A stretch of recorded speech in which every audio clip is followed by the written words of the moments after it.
লাইভে এন্ট্রি হয়েছে।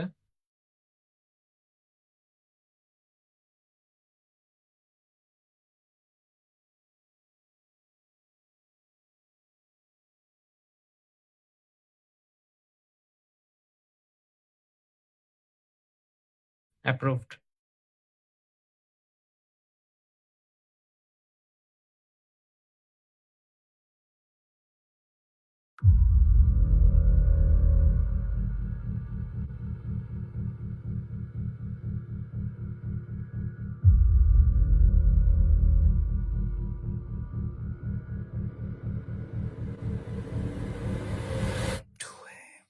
The night starts.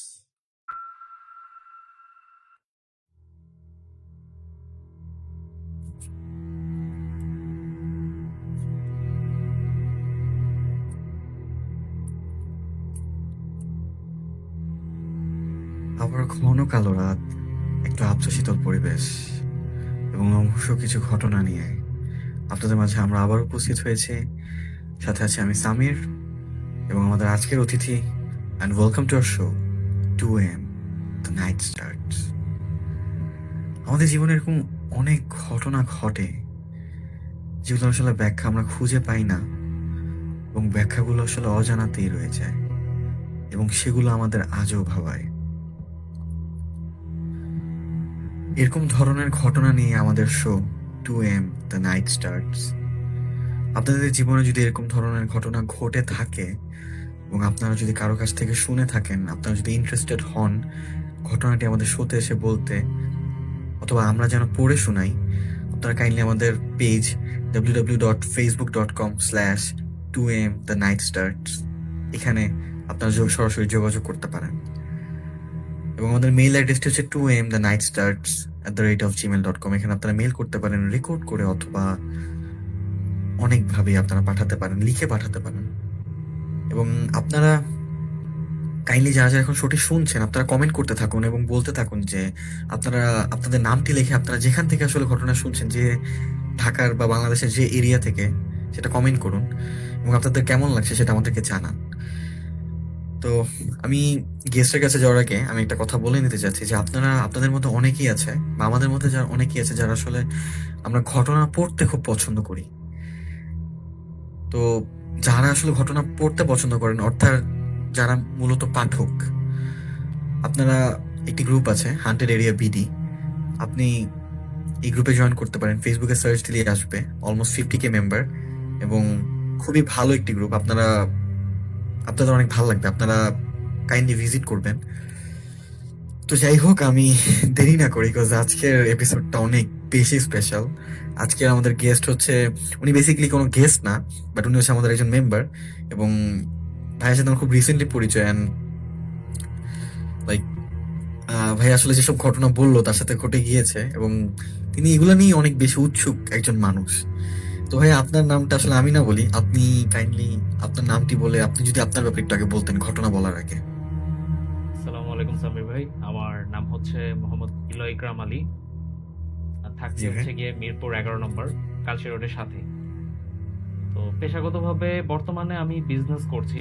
এর আগে আমি গাড়ির সাথে জড়িত ছিলাম, যেমন হচ্ছে আপনার পোর্ট থেকে গাড়ি, ইম্পোর্টের গাড়ি আনা, তারপরে বিভিন্ন পার্টস চেকিং, এসবের কাজগুলো মূলত আমি করে থাকি। তো আজকে যে ঘটনাটি দিয়ে শুরু করতে যাচ্ছি, সে ঘটনাটিও একটা মানে গাড়ির সাথেই ঘটা। সেটা হচ্ছে একটি লাশবাহী অ্যাম্বুলেন্স। তো দেরি না করে আমি আমার ঘটনায় সরাসরি চলে যাই। ঘটনাটা হচ্ছে 2011 শেষ 12 শুরু, এমন একটা সময়, আচ্ছা। মোটামুটি শীতের দিন। তো সকাল ঠিক 11টার দিকে আমার ফোনে একজন ফোন দেয়, আমার খুব ক্লোজ একজন ফ্রেন্ড। তো সে আমাকে ফোন আচ্ছা। দিয়ে বলে যে, দোস্ত তুই কোথায় আছো? তো আমি তাকে বললাম যে আমি তো আমার ইসে আছি, রুমে আছি। তো সে আমাকে বললো যে, বন্ধু আমার মামা তো অ্যাক্সিডেন্ট করছে, ওনার বারডেমে অ্যাডমিট করা হয়েছে, তো যদি একটু সম্ভব হয় একটু দৌড়ে যা, কারণ আমি এই মুহূর্তে নাটো। তো সে আমার ফ্রেন্ড প্লাস হচ্ছে গিয়ে আবার আমার রুমমেটও। তো ওর কথা শুনে আমি সাথে সাথে দৌড়ে চলে যাই বারডেমে। তো যাওয়ার ঠিক 1 থেকে দেড় ঘন্টা লাগে আমার পৌঁছাতে ওখানে। পৌঁছানোর পর আমি গিয়ে তার লাশটা খোঁজাখুঁজি করার পর অনেকটা সময় লেগে যায়। তো সময় লাগার পর তাকে পাই। তো আমার ফ্রেন্ড আমাকে যখন ফোন দিছিল, সে বলেছিল যে উনি মানে খুব গুরুতর অ্যাক্সিডেন্ট হয়েছে, বাট সে যে মারা গেছে সে সেটা জানতো না।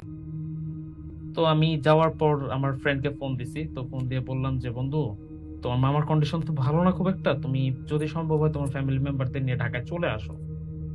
তো পরে সে রিপ্লাই করলো যে দেখ বন্ধু, এই মুহূর্তে ঢাকা আসা সম্ভব না, এক, আর দ্বিতীয়ত হচ্ছে আমার কেন জানি মনে হচ্ছে সে বেঁচে নাই। যদি তাই হয়ে থাকে তুই আমার বলে ফেল, কারণ এদিকে ঘরের সবাই কন্ট্রোল করার একটা ব্যাপার আছে। তো আমি তাকে সরাসরি বললাম যে হ্যাঁ বন্ধু, উনি স্পটেই মারা গেছিল, তো হসপিটাল থেকে এভাবে দুঃসংবাদ তো দিবে না, যার কারণে একটু ঘুরায় পেঁচে ওরা বলে। তো আমি আসার পর কি জানতে পারলাম যে সে নাই আর। তো পরে বলছে আচ্ছা ঠিক আছে, তুই লাশ রিলিজ করার জন্য যেসব ফর্মালিটিস লাগে ওগুলো সব পূরণ কর, আমি ফ্যামিলির সাথে কথা বলি, ব্যাপারটা জানাই। তো ওখানে গেলাম, যাওয়ার পর এর আগে আমি কখনো লাশ রিসিভ করি নাই, লাশ রিলিজ করি নাই, কত ফর্মালিটিস লাগে সেগুলো আমার কোনো জানা ছিল না। জি জি। তো এর পরবর্তীতে মানে আমার ওই ফ্রেন্ড আর কি ফোন দেওয়া বললো যে তাদের এই মুহূর্তে ঢাকায় আসলে আবার ঢাকা থেকে নাটোর যাইতে অনেক সময় লাগবে, কারণ অনেক দূরের রাস্তা, উত্তরবঙ্গের প্রায় আচ্ছা। শেষ কিনারার কাছাকাছি বলা যায় না। তো এট দ্য মোমেন্ট ও আমার ফোন দিয়ে বললো যে তুই লাশটা রিসিভ করে তুই একটা অ্যাম্বুলেন্স নিয়ে তুই চলে আস সরাসরি। তো এর আগে কখনো আমি লাশ রিসিভও করিনি আর লাশ নিয়ে আসিও নাই, তো ওর একজন মানে ওয়ার্ড বয়ের হেল্প নিয়ে আমি মূলত তার লাশটা রিসিভ। তো সে আমাকে শিখিয়ে দিছে কিভাবে রিলিজ করতে হবে, কিভাবে ফর্মালিটিস পূরণ করতে হবে। তো সবকিছু ফিল আপ করে থেকে আমার বের হইতে অলমোস্ট 1:30 কি 2টা বেজে গেছে। তো এখন অ্যাম্বুলেন্সের ব্যাপার, অ্যাম্বুলেন্স লাগবে। তো একজন আমাকে ইনফরমেশন দিল যে ইসের পিছনে আর কি, বারডেম হসপিটালের পিছনে আর কি অ্যাম্বুলেন্সের গ্যারেজ আছে, তো ওখানে গেলেই অ্যাম্বুলেন্স আর কি, মানে গ্যারেজ তো না, পার্কিং পার্কিং আছে, ওখানে গেলেই অ্যাম্বুলেন্স অ্যাভেলেবেল পাওয়া যাবে। তো তার সাজেশন মতো গেলাম, যাওয়ার পর অ্যাম্বুলেন্স খোঁজার জন্য ওখানে অপেক্ষা করতেছি। তো কাউকে দেখতেছিলাম না, অনেকগুলো অ্যাম্বুলেন্স আছে বাট কেউ নাই। এট দ্য মোমেন্ট আমি একটা অ্যাম্বুলেন্সের সামনে গিয়ে দাঁড়ায় মানে জোরে চিৎকার দিয়ে বললাম যে অ্যাম্বুলেন্সের ড্রাইভারকে। তো একজন মোটামুটি হ্যাংলা পাতলা একজন উঠে এসে বলতেছে যে ভাই আমি কেন। পরে বললাম যে যাবেন নাকি। পরে বলতেছে যে রুগী কোথায় নিয়ে যাবেন। তো পরে বললাম যে রুগী না, লাশ যাবে। তো এটা শুনে আরো 3-4 জন ছিল, 3-4 জন না, আর একটু বেশি ছিল, 5-6 জনের মতো ছিল, তারা উঠে আমার দিকে আসে। তো পরে ওর মধ্যে যার সাথে প্রথম কথা বলতেছিলাম সে জিজ্ঞাসা করলো যে ভাই লাশ কোথায় যাবে। তো আমি যখন বললাম যে নাটোর, নাটোর বলার সাথে সাথে মানে যারা উৎসুক ভাবে আসছিল ট্রিপ নেওয়ার জন্য তারাও মানে সরে গেছে আমার সামনে।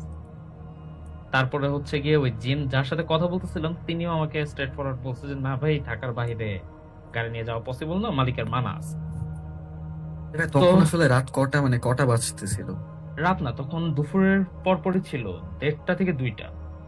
মানে আপনি হচ্ছে দুপুরের দিকে আপনি মানে অ্যাম্বুলেন্স খুঁজছিলেন? হ্যাঁ, অ্যাম্বুলেন্স খোঁজার কাজটা শুরু করছি, বাট লাশের সব ফর্মালিটিস পূরণ হয়ে গেছে, মানে লাশ বের করতে অলমোস্ট আধা হুম। ঘন্টা 1 ঘন্টা সময় লাগবে, কিছু পুলিশ ক্লিয়ারেন্স থাকে ওগুলো আর কি, আসতে একটু সময় জি লেগে জি। যায় থানা থেকে। তো আমি আচ্ছা এর আগেই মানে গাড়িটা ম্যানেজ করে রাখতে চাচ্ছিলাম। তো আচ্ছা। পরে কেউই যাবে না, টোটালি প্রায় 7-8 জন পাইলট ছিল, কেউই যাবে না। তো ব্যাপারটা নিয়ে খুব বিরক্ত হয়ে গেছি যে এতগুলা ড্রাইভার কেউ যাবে না, এটা কোনো কথা? তো মাথা তো এমনি কাজ করতেছে না, সে যেহেতু লাশ সাথে। তো আমি আমার ফ্রেন্ড বিধানকে ফোন দিছি, ওর বাসা আবার ছিল মগবাজার। তো আমার ফোন পেয়ে ও দৌড়ে চলে আসছে। পরে আসার পর ওরা সব খুলে বললাম এরকম এরকম, গাড়ি তো পাচ্ছি না, লাশ নিয়ে যাইতে হবে, আমি তো এগুলো এর আগে কখনো করি নাই, তুই যদি সম্ভব হয় আমার সাথে থাকলে ভালো হয় আমার। তো পরবর্তীতে ও বললো যে ঠিক আছে, ও অবশ্য আমার কখনো কোনো কথা ফালায় না, কোনো জায়গায় যেতে বললো আমার সাথে চলে আসে। তো পরে ওরে নিয়ে অপেক্ষা করতেছে একটা গাড়ি ম্যানেজ করার জন্য। তো গাড়ি ম্যানেজ করতে করতে অলমোস্ট আপনার প্রায় সন্ধ্যা 6টা 6:30 বেজে যায়। তো এর আগে কিছু কাহিনী আছে। কাহিনী হচ্ছে গিয়ে অ্যাম্বুলেন্স পাচ্ছিলাম না, কেউই যাবে না। তো মোটামুটি একজন মাঝবয়সী, বয়স 50-55 হবে। তো উনি এসে জিজ্ঞেস করতেছে যে কোথায় যাবেন আপনার লাশ নিয়ে। তো আমি তারে বললাম যে নাটোর থেকে আরো প্রায় 25 কিলো 30 কিলো ভিতরে, মোটামুটি মানে অনেকখানি দূর। তো সে আমারে বলতেছে যে এভাবে তো হয়তোবা কাউরে পাবেন না, যদি সাহসী কেউ থাকে হয়তোবা যাবে। তো একজন আছে, আমি আপনার নাম্বার দিচ্ছি, তো আপনি তার সাথে কথা বলে দেখেন, সে যদি যায় তাহলে যাইতে পারবেন।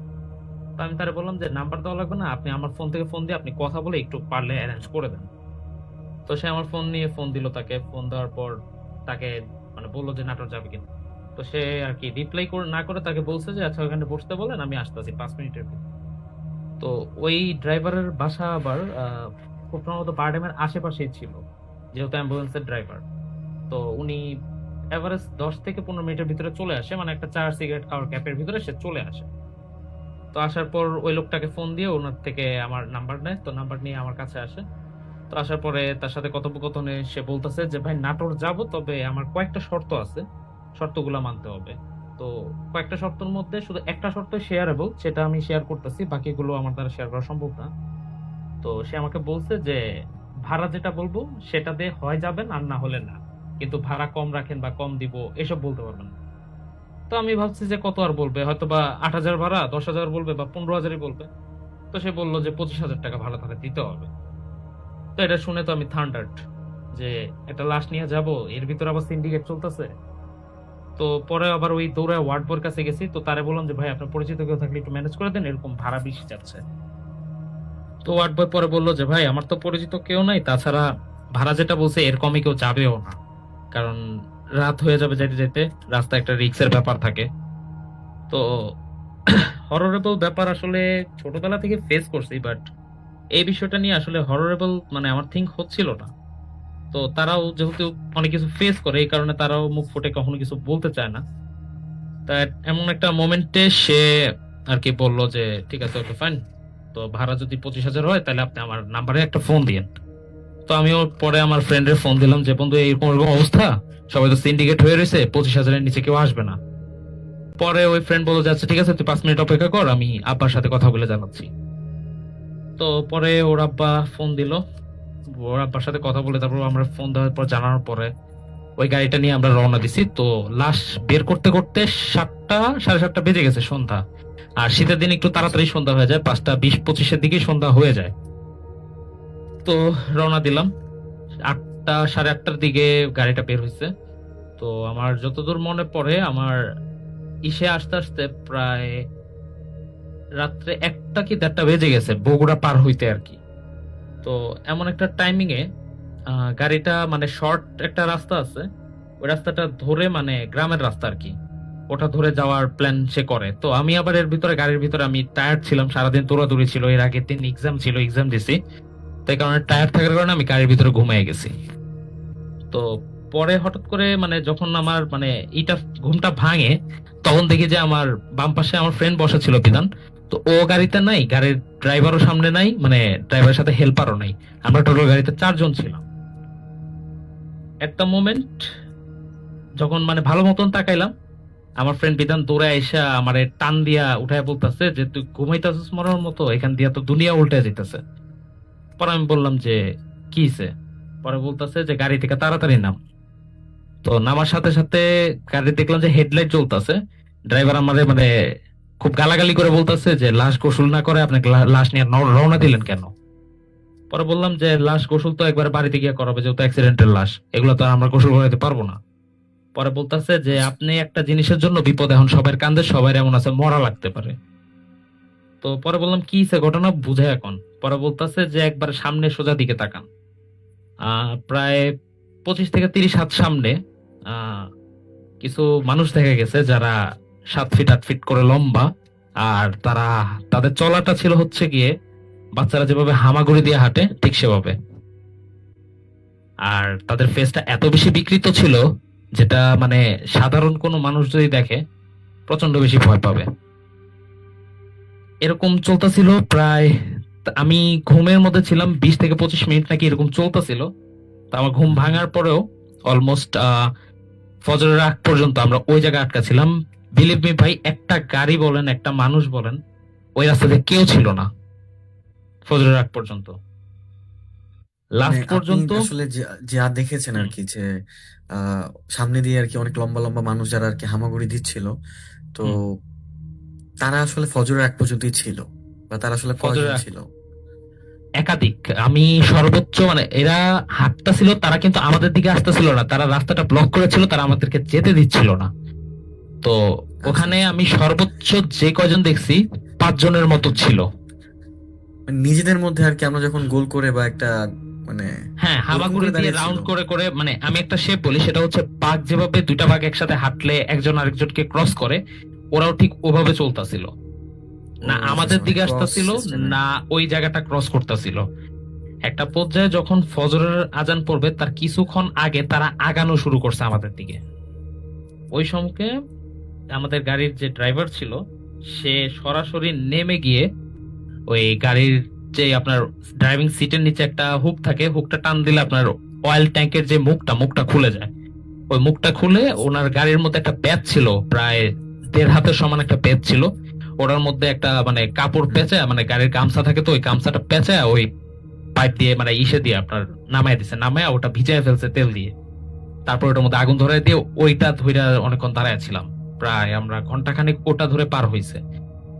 তো এর ভিতরে আবার মনে করেন যে ওই কাজ যখন শেষ হয়ে যাচ্ছিল, ব্যাথটা যখন শেষ হয়ে যাচ্ছিল, তখন আমাদের দেখা গেছে যে রাস্তার পাশে যে গাছগুলো ছিল ওগুলা থেকে ডাল টাল ভাঙাই না ওইভাবে কোন রকম কন্ট্রিবিউট করে চলা লাগতেছিল। একটা পর্যায়ে যখন ফজরের আজান পড়ছে, তখন প্রায় ভোর 5টা মনে হয় বেজে গেছে, কারণ ফজরের আজানের প্রায় 20 থেকে 25 মিনিট পর সকাল হয় কিন্তু। মোটামুটি জি জি। আচ্ছা আচ্ছা আলো যখন হয়েছে তখন দেখলাম যে মানে গাড়ির হেডলাইট তো জ্বলতেছে, আমি তাদেরকে স্পষ্ট দেখতেছি, আমরা 4 জনই। হেডলাইটটার মধ্যে দেখলাম যে তারা আস্তে আস্তে মানে আজানটা পড়লো, মানে আলোটা আসতেছে আর আস্তে আস্তে করে একজন একজন করে, মানে দুই পাশে ধান ক্ষেত, দুই দিকে সবাই নেমে চলে যাচ্ছে। তো পরবর্তীতে এরা যখন চলে যায়, গাড়িটা আমরা ব্যাক করে আবার হাইওয়ে দিয়ে আমরা নাটোরের দিকে রওনা দিই। আমরা আর গ্রামের রাস্তাটা ধরি না। তো পরে সরাসরি লাশ নিয়ে ওনাদের বাড়িতে পৌঁছাই। তো ওখান পর্যন্ত ছিল ঘটনাটা আর কি। আচ্ছা ভাই, আপনি আসলে যেই এলাকার কথাটা বলছেন আর কি, যে এরিয়ার সাথে মানে এরিয়াতে আপনাদের সাথে যে ঘটনাটা ঘটে, তো এটা কি সচরাচর সবার সাথেই ঘটে, বা আপনি কি এই ব্যাপারে আর কিছু জানতে পেরেছেন? এরপরে আসলে ওই ড্রাইভারের সাথে আমার কখনো কমিউনিকেশন হয় নাই। আর ওনারা তো ওনাদের সেফটি মেনটেন করেই চলে, কারণ অ্যাম্বুলেন্সের যারা ড্রাইভার তারা এজ এ নর্মাল ড্রাইভার না হয়, ফরেস্টগার বান্দা হয়, আর না হলে তারা ড্রাঙ্ক থাকে টোটালি। মানে অনেক সাহসী হতে হয় আসলে এই বিষয়গুলো হ্যাঁ, অ্যাকচুয়ালি মেনটেন করার অ্যাম্বুলেন্সের জন্য। যারা লাশবাহী অ্যাম্বুলেন্স তারা প্রচন্ড হুম সাহসী হুম। হওয়া লাগে। স্বাভাবিক, আসলে অনেক সময় অনেক কিছু তারা দেখে ফেলে এবং তারা পুরোটা ইগনোর করে বা গায়ে লাগায় না। আচ্ছা, থ্যাংক ইউ ভাই আপনার ফার্স্ট ঘটনাটার জন্য। তো আমি আপনার কাছে ফিরে আসছি ভাই, একটা আমি আগে একটু কমেন্ট করে নিচ্ছি। আমি দেখতে পাচ্ছি আমাদেরকে কমেন্ট করেছে সাদিয়া নিতু, ঢাকা থেকে বলছেন। আহমেদ আলভি কমেন্ট করেছেন রামপুরা থেকে। রিক্তামণি কমেন্ট করেছে। লুৎফুন নাহার লাকি কমেন্ট করেছে। সমন খান কমেন্ট করেছে। লিনতাজ জাহান কমেন্ট করেছে। সাদিয়া নিতু আবার কমেন্ট করেছে। আহ, তাইব খান কমেন্ট করেছে দেখছি। আরাশ শান্ত কমেন্ট করেছে। আপনারা কাইন্ডলি কে কোথা থেকে শুনছেন কাইন্ডলি এটা একটু লিখবেন, এবং আশা করছি আমাদের শোটা আপনাদের আজকে ভালো লাগছে। এবং আমি পরের ঘটনায় যাওয়ার আগে আমি একটু বলে নিতে চাই আপনাদেরকে যে আপনারা আসলে কিভাবে আমাদের সাথে যোগাযোগ করতে পারবেন। আপনাদের জীবনে যদি এরকম ধরনের ঘটনা ঘটে যেগুলো আসলে ব্যাখ্যা আপনারা খুঁজে পাননি, বা যেগুলোর ব্যাখ্যা আসলে অজানাতেই রয়ে গেছে, আপনারা কাইন্ডলি আমাদেরকে মেল করতে পারেন অথবা ফেসবুক পেজে ডিরেক্ট নক করতে পারেন। আমাদের মেল অ্যাড্রেসটি হচ্ছে 2am the night starts @gmail.com, এবং আমাদের ফেসবুক পেজটি হচ্ছে www.facebook.com/2am the night starts। এবং আমি আরেকটা জিনিস বলে দিতে চাচ্ছি, আমি একটু আগে বললাম যে যারা যারা আসলে ঘটনা পড়তে পছন্দ করেন, যারা মূলত পাঠক, তারা হচ্ছে হান্টেড এরিয়া বিডি এই গ্রুপটা জয়েন করতে পারেন। এখানে খুব সুন্দরভাবে প্রত্যেকটা ঘটনা উপস্থাপন করা হয়। আশা করছি আপনাদের ভালো লাগবে। তো আপনারা আসলে কি ধরনের ঘটনা পছন্দ করেন বা কি ধরনের ঘটনা চান, সেটা আমাদেরকে একটু কাইন্ডলি বলবেন। এবং আশা করছি যে আপনাদের আমাদের শোটা ভালো লাগছে। তো আমি আহ, পরের ঘটনায় যাওয়ার আগে আমি আপনাদেরকে বলে দিচ্ছি যে আপনারা কমেন্ট করতে থাকুন। আমরা একটি বিরতি থেকে ফিরে আসছি, এবং খুব short break, maximum 2 minute. So আপনারা আশা করছি অপেক্ষা করতে পারবেন, ততক্ষণ আপনারা কমেন্ট করতে থাকুন। আপনাদের জীবনের যদি ঘটনা থাকে, দরকার হলে আমরা আপনাদেরকে নক করে আমরা সেটা জানার চেষ্টা করব। এবং আপনারা যদি ইন্টারেস্টেড থাকেন, আপনারা কাইন্ডলি নক দিবেন আমাদেরকে। এবং ফিরে আসছি বিরতির পরে।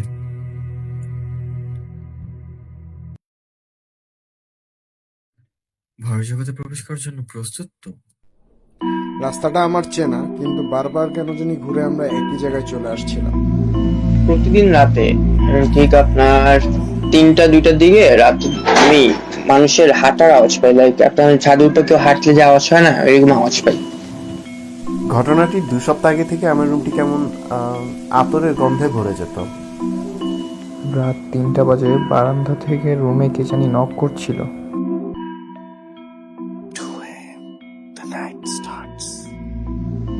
প্রতি বৃহস্পতিবার রাত 12টায়, শুধুমাত্র 2 AM এ। ভয়ের জগতে প্রবেশ করার জন্য প্রস্তুত তো? রাস্তাটা আমার চেনা, কিন্তু বারবার কেন জানি ঘুরে আমরা একই জায়গায় চলে আসছিলাম। প্রতিদিন রাতে ঠিক আপনার 3টা 2টার দিকে রাত আমি মানুষের হাঁটার আওয়াজ পাই, লাইক আপনার ছাদের উপর কেউ হাঁটলে যে আওয়াজ হয় না, এরকম আওয়াজ পাই। ঘটনাটির 2 সপ্তাহ আগে থেকে আমার রুমটি কেমন আতরের গন্ধে ভরে যেত। রাত 3টা বাজে বারান্দা থেকে রুমে কে জানি নক করছিল।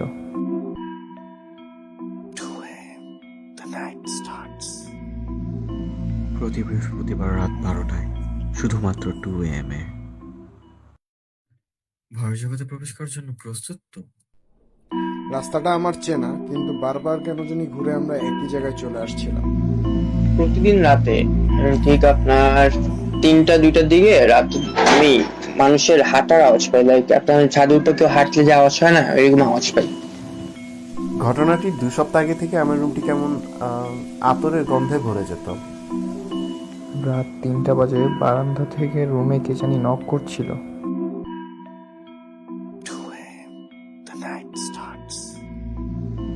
প্রতি বৃহস্পতিবার রাত 12টায়, শুধুমাত্র 2 AM এ। ভয়ের জগতে প্রবেশ করার জন্য প্রস্তুত তো? রাস্তাটা আমার চেনা, কিন্তু বারবার কেন জানি ঘুরে আমরা একই জায়গায় চলে আসছিলাম। প্রতিদিন রাতে ঠিক আপনার 3টা 2টার দিকে রাত আমি মানুষের হাঁটার আওয়াজ পাই, লাইক আপনার ছাদের উপর কেউ হাঁটলে যে আওয়াজ হয় না, এরকম আওয়াজ পাই। ঘটনাটির 2 সপ্তাহ আগে থেকে আমার রুমটি কেমন আতরের গন্ধে ভরে যেত। রাত 3টা বাজে বারান্দা থেকে রুমে কে জানি নক করছিল।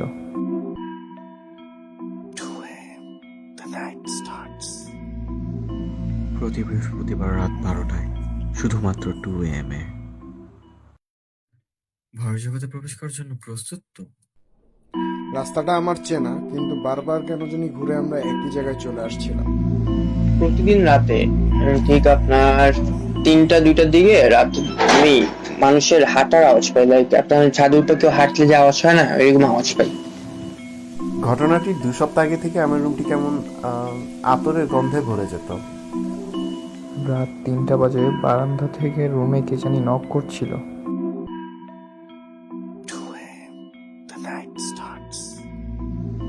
প্রতি বৃহস্পতিবার রাত 12টায়, শুধুমাত্র 2 AM এ।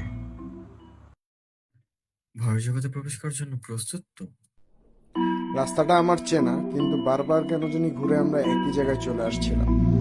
প্রতিদিন রাতে ঠিক আপনার 3টা 2টার দিকে রাত আমি মানুষের হাঁটার আওয়াজ পাই, লাইক আপনার ছাদের উপর কেউ হাঁটলে যে আওয়াজ হয় না, এরকম আওয়াজ পাই। ঘটনাটির 2 সপ্তাহ আগে থেকে আমার রুমটি কেমন আতরের গন্ধে ভরে যেত। রাত 3টা বাজে বারান্দা থেকে রুমে কে জানি নক করছিল।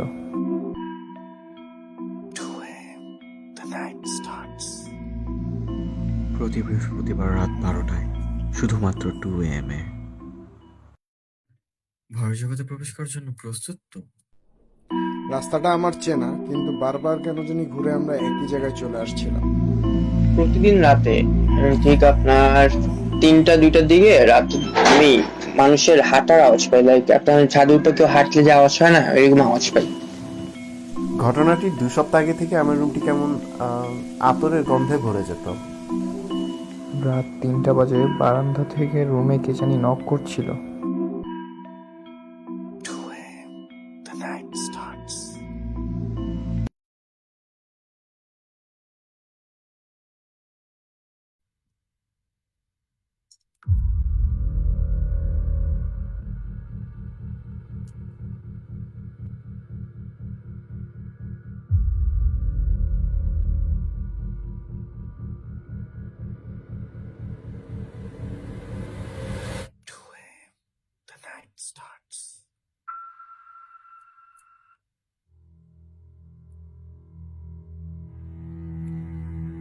ফিরে এলাম বিরতির পরে। আশা করছি আপনারা এখন আমাদের সাথে আছেন, এবং যারা যারা সাথে আছেন কাইন্ডলি কমেন্ট করুন আমাদেরকে আপনাদের জীবনের ঘটে যাওয়া ঘটনাগুলো। এবং আমি আগেও বলেছি আমাদের আজকের ঘটনা প্রচন্ড স্পেশাল। আজকের ঘটনাগুলো প্রথম ঘটনা হয়ে গেল আমি যেটা বলেছিলাম অ্যাম্বুলেন্সের নিয়ে। মানে আপনাদের একটু একটু চিন্তা করেন যারা আসলে ফিল করতে পারেননি এখনো যে আপনি একটি লাশবাহী গাড়ির সাথে আপনি যাচ্ছেন। তো ব্যাপারটা কিন্তু খুব ইন্টারেস্টিং এর চেয়ে আসলে লোমহর্ষক। তো আমি আবার আপনাদেরকে বলে দিচ্ছি আমাদের জীবনে এরকম অনেক ঘটনা ঘটে যেগুলো আসলে ব্যাখ্যা আমরা খুঁজে পাই না, এবং সেগুলোর ব্যাখ্যা অজানাতেই রয়ে যায়। এবং এই ধরনের ঘটনাগুলোকে নিয়ে আমাদের show 2 AM the night starts. যারা যারা এখনো পেজে লাইক দেননি পেজে লাইক দিয়ে দিবেন। এবং আমি আপনাদেরকে একটি গ্রুপ সম্পর্কে বলেছি, গ্রুপের নাম হচ্ছে হন্টেড এরিয়া বিডি। আপনারা হচ্ছে এখানে জয়েন করতে পারেন, এবং এখানে আপনারা হচ্ছে অনেক ধরনের ঘটনা পাবেন, খুব সুন্দরভাবে উপস্থাপন করা ভৌতিক ঘটনা। এবং আপনারা যারা পড়তে পছন্দ করেন তারা এখানে কাইন্ডলি জয়েন করবেন। আম, তো যাই হোক, আমি আসলে দেরি না করি, আমি আমাদের গেস্টের আমি কাছে চলে যেতে চাচ্ছি। ভাইয়া, তাহলে হচ্ছে আপনি আপনার সেকেন্ড ঘটনাটা যদি একটু বলতেন সবার কাছে, সবাই আসলে বসে আছে। এবং একটা মিনিট, আপনারা যারা যারা এখনো কমেন্ট করেননি কাইন্ডলি একটু কমেন্ট করে ফেলেন আপনাদের নামটি লিখে, এবং আপনারা কোথা থেকে শুনছেন কাইন্ডলি কমেন্ট করে ফেলেন। ভাইয়া স্টার্ট করেন ভাইয়া।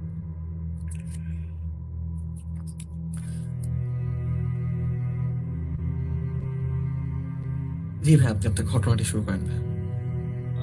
এবার যে ঘটনাটি শেয়ার করতে যাচ্ছি সেটি রাজধানীর উত্তরাতে ঘটনাটা। তো আচ্ছা আচ্ছা। ঘটনাটা শুরুর থেকে যদি ডিসক্রাইব করি, তখন আমার এক বড় ভাই বলতে বন্ধু বান্ধবের মতোই বড় ভাই। তো উনি গাড়ির বিজনেস করে। তো আমি আবার এই ট্র্যাকে তখন মোটামুটি পুরাতন। তো তার গাড়িটা আর কি আমার কাছে রেন্টে দিয়ে দেন। তো রেন্টে কারের বিজনেসের পলিসিটা হচ্ছে মানে কন্ট্রিবিউট টাইপের। তো ওনার গাড়ি আমার কাছে টোটালি উনি দিয়ে দেন।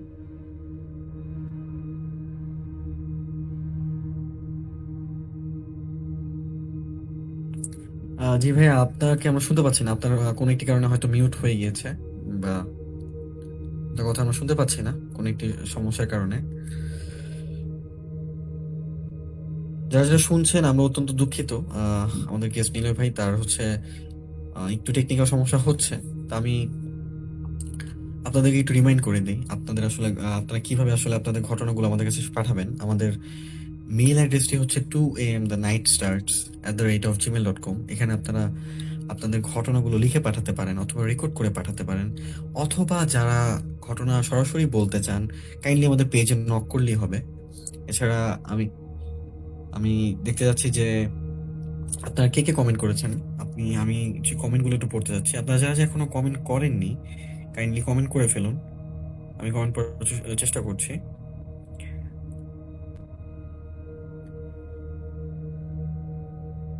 ওকে, আমি দেখতে পাচ্ছি যে ইনশিয়া রহমান আয়াত কমেন্ট করেছে, একজনকে ট্যাগ দিয়েছে। তাসপ্রিয়া কমেন্ট করেছে। তারপর হচ্ছে আরো অনেকে কমেন্ট করছে আমি দেখছি।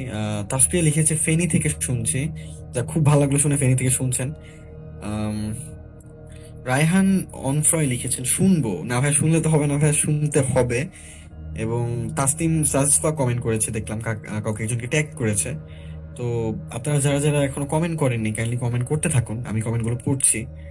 এবং আপনাদের কেমন লাগছে, আচ্ছা সরি, তাসপ্রিয়া লিখেছেন যে আমি বর্ণা ফেনী থেকে শুনছি। আচ্ছা, তার নাম হচ্ছে বর্ণা। তো যাই হোক, আপনারা যারা যারা শুনছেন কাইন্ডলি আপনারা কমেন্ট করতে থাকুন, এতে করে আমরা বুঝতে পারবো যে আপনারা মানে কে কে শুনছেন এবং কতটুকু ভালো লাগছে কাইন্ডলি হচ্ছে আমাদেরকে বলবেন। আমরা আবার আমাদের গেস্টের কাছে চলে যেতে যাচ্ছি, তিনি ব্যাক করেছেন। তো ভাইয়া, আপনি আপনার ঘটনাটা যদি কন্টিনিউ করতেন, অথবা প্রথম থেকে বললে বেটার হয়। আই হোপ যা যা মিস ঘটনাটা করেছে। হচ্ছে খুব বেশি দিন আগের না, 2020 সালের শুরুর দিকেই ঘটনাটা। তো ঘটনাটার স্টার্টিংটা হচ্ছে তখন আমার এক বড় ভাই আছে, তো ওনার একটা গাড়ি আমার কাছে রেন্টে থাকে। তো ওই গাড়িটা নিয়ে মূলত ঘটনাটা আজকের। তো ওনার আমি ম্যাক্সিমাম টাইম রাত্রেবেলা একটু বেশি ড্রাইভ করি। তো ম্যাক্সিমাম টাইম রাতে ড্রাইভ করার কারণে হয় কি আপনার রোডটা ফ্রি থাকে, যার কারণে ড্রাইভ করেও খুব মজা। যারা বেসিক্যালি গাড়ি ড্রাইভ করেন তাদের কাছে এটা খুবই অ্যাডভেঞ্চার। তো ঘটনাটা যেদিন ঘটেছে সেদিন একটু বৃষ্টির দিন ছিল। তো আমি প্রায় রাত্রে 11:35 কি 40-এর দিকে একজন যাত্রী আর কি, তখন উবারটার মানে পপুলারিটি খুব ভালো, তো উবারে আর কি যাত্রীর জন্য ট্রিপ নিচ্ছিলাম, যদিও আমার মানে ওটা প্রফেশন ছিল না। তো ট্রিপের অপেক্ষা করতে করতে নিকেতন ছিলাম, নিকেতন থেকে একটা ট্রিপ পাই। তো ট্রিপটা নিয়ে বসুন্ধরা আসি। তো আসতে প্রায় এভারেজ 10 মিনিট থেকে 15 মিনিট লাগছে, রাস্তা ফাঁকা থাকার কারণে।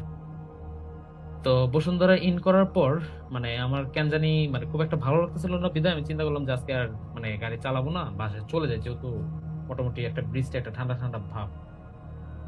তো গাড়িটা চিন্তা করলাম যে একটা লাস্ট ট্রিপ নিয়ে যাই, ডেস্টিনেশন দিই এরপর দিই। তো ডেস্টিনেশনটা অন করে প্রায় 10 মিনিট বসে আছি, বসুন্ধরার ভিতর থেকে কোনো ট্রিপ হচ্ছিল না। তো এট দ্য মোমেন্ট আর কি যমুনা ফিউচার পার্কের যেটা পপুলার পকেট গেট বলে, পকেট গেটের ঠিক অপোজিট সাইডে কয়েকটা চায়ের দোকান খোলা ছিল। রাত্রে তখন প্রায় 1টা কি 1:30টা বাজতেছে। মানে ঘন্টাখানেক বসেছিলাম, কোনো ট্রিপ ছিল না দেখে, পরে লাস্টে দিয়ে চা নিলাম, চা আর সিগারেট খাচ্ছি। তো এমন একটা টাইমে হঠাৎ করে অনেক মানে বৃদ্ধ একটা লোক আসে আমার কাছে। তো আমি আমার গাড়ির ঠিক গেটের সাথে হেলান দিয়ে দাঁড়ায় আমি স্মোক করতেছি আর চা খাচ্ছি। তো উনি এসে জিজ্ঞেস করে যে বাবা গাড়িটা কার? তো আমি তারে বললাম যে গাড়িটা তো আমার, কাকা কেন? তো পরে সে আমাকে বলতেছে এই গাড়ি তো তোর না, মানে আপনার থেকে সরাসরি সে তুইতে চলে গেছে। তুইতে গিয়ে পরে বলতেছে যে যেটা তোর না সেটা তুই তোর কাছে রাখিস না, আর গাড়িটা যার তারে দিয়ে দে, তোর জন্য ভালো হবে। আচ্ছা। তো পরে আমি আর তার সাথে কথা পারাইলাম না। তো আমি মোটামুটি পাগল উন্মাদ ভাইবা আমি চায়ের দিকে আর সিগারেটের দিকে মনোযোগ দিলাম। তো লোকটা মোটামুটি বয়স 70-75-এর মতো, একটা অফ হোয়াইট কালারের পাঞ্জাবি পরা, জরাজীর্ণ শরীর, তারপর হচ্ছে মাথায় একটা লালচে টুপি, লুঙ্গি পরা। তো কিছুক্ষণ বাদে লোকটা দেখলাম চলে গেছে।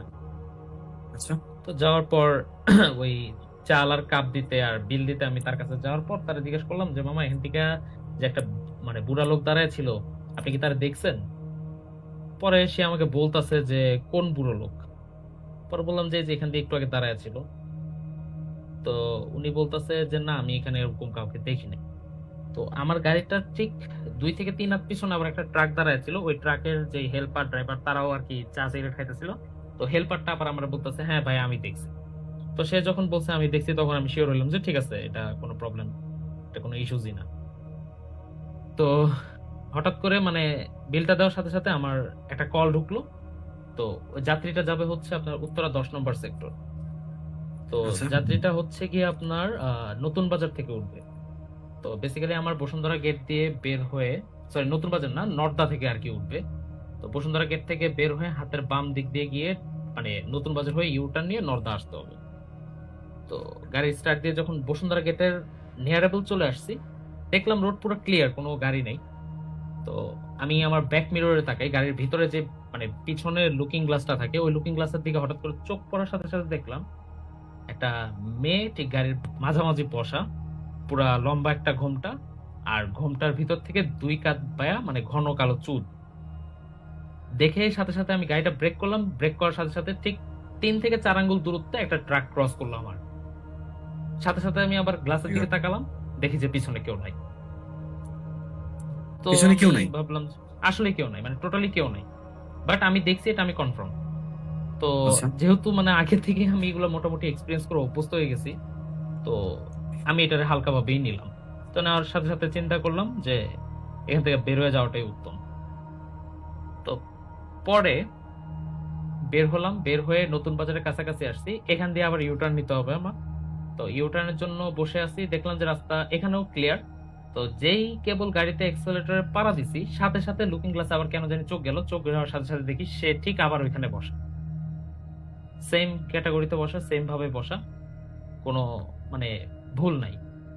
সাদা একটা ঘোমটা, শাড়ি পরা, দুই সাইড দিয়ে চুল বেয়ে আছে, কোনো ফেস নাই, ফেস দেখতেছে।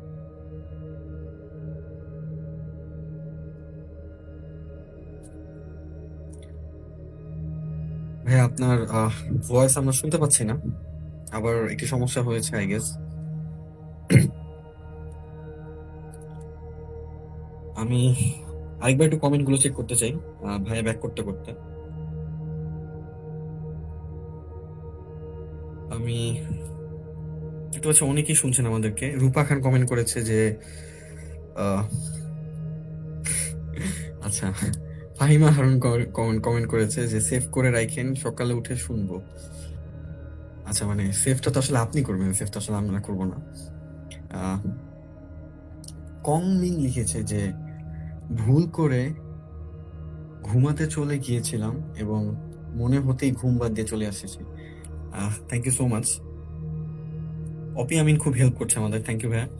আহ, তো নীরু ভাই, আপনি কি আমাদেরকে এখন শুনতে পাচ্ছেন? আচ্ছা, তার হচ্ছে আর সমস্যা হচ্ছে,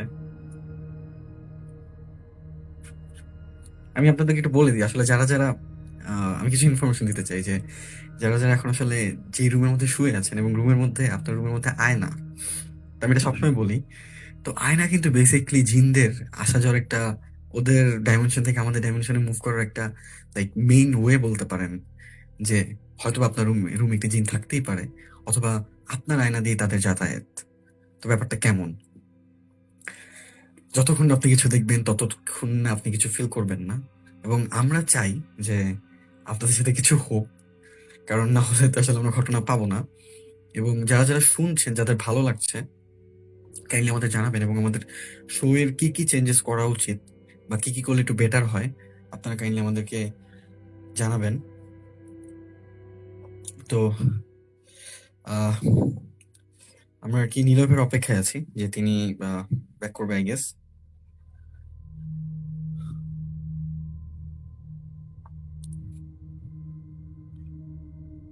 আসলে এই অধীর আগ্রহ নিয়ে আমরা প্রতি বৃহস্পতিবার বসে থাকি আমাদের এই ঘটনাগুলোর জন্য, যেগুলো আপনাদের মনের মধ্যে দাগ কাটে বা আমাদের লোম শিউরে উঠার। এবং আমি আরেকটা জিনিস বলে যাচ্ছি যে আপনারা খুব সেফলি মুভমেন্ট করবেন, কারণ এখন আসলে কোভিড কেস অনেক বেড়ে গিয়েছে এবং সেকেন্ড অ্যাটাক আসা এখনো বাকি। এবং আসলে আমরা চাই যে সবাই খুব সেফলি মুভমেন্ট করেন, সবার সুস্থতা কামনা করছি আমরা। তো নীল ভাই, ভাই আপনি কি শুনতে পাচ্ছেন আমাদেরকে?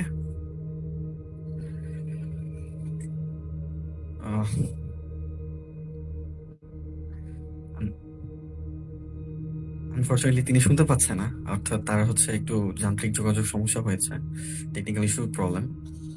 তো ভাই আস্তে আস্তে আমি আরেকটা জিনিস বলে দিই যে জিনদের বিষয় নিয়ে আমি বলছিলাম যে আমরা প্রায় সময় শুনে থাকি যে মুরব্বীরা বলে যে রাতের বেলা সে চিৎকার দিতে না, বা রাতের বেলা চিল্লাপাল্লা না করতে।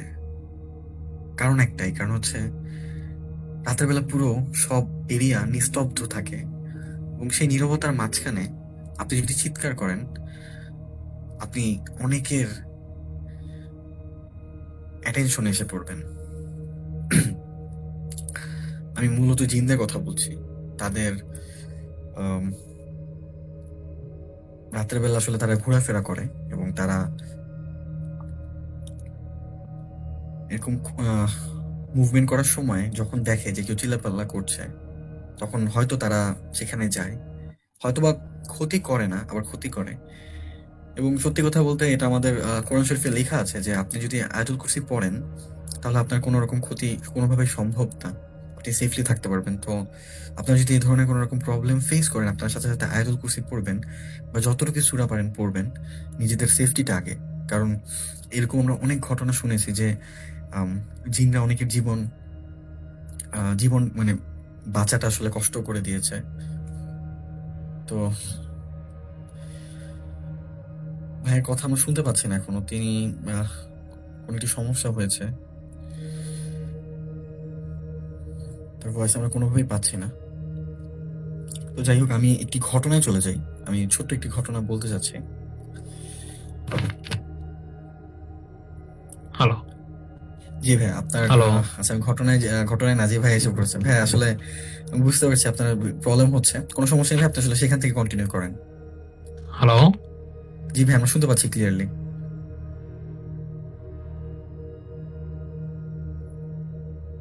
ভাই আমরা শুনতে পাচ্ছি আপনাকে।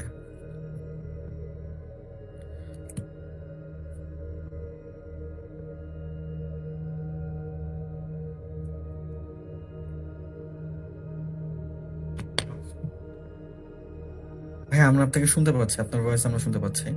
আপনি হয়তো আমাদেরকে শুনতে পাচ্ছেন না কোনো একটি কারণে। আপনার হয়তো নেটওয়ার্ক একটু ঝামেলা হয়েছে।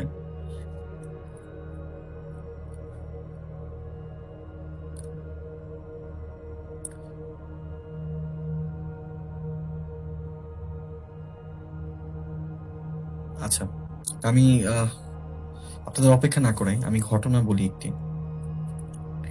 ঘটনাটি খুব শর্ট একটি ঘটনা এবং ঘটনাটা খুব ইউনিক একটি ঘটনা।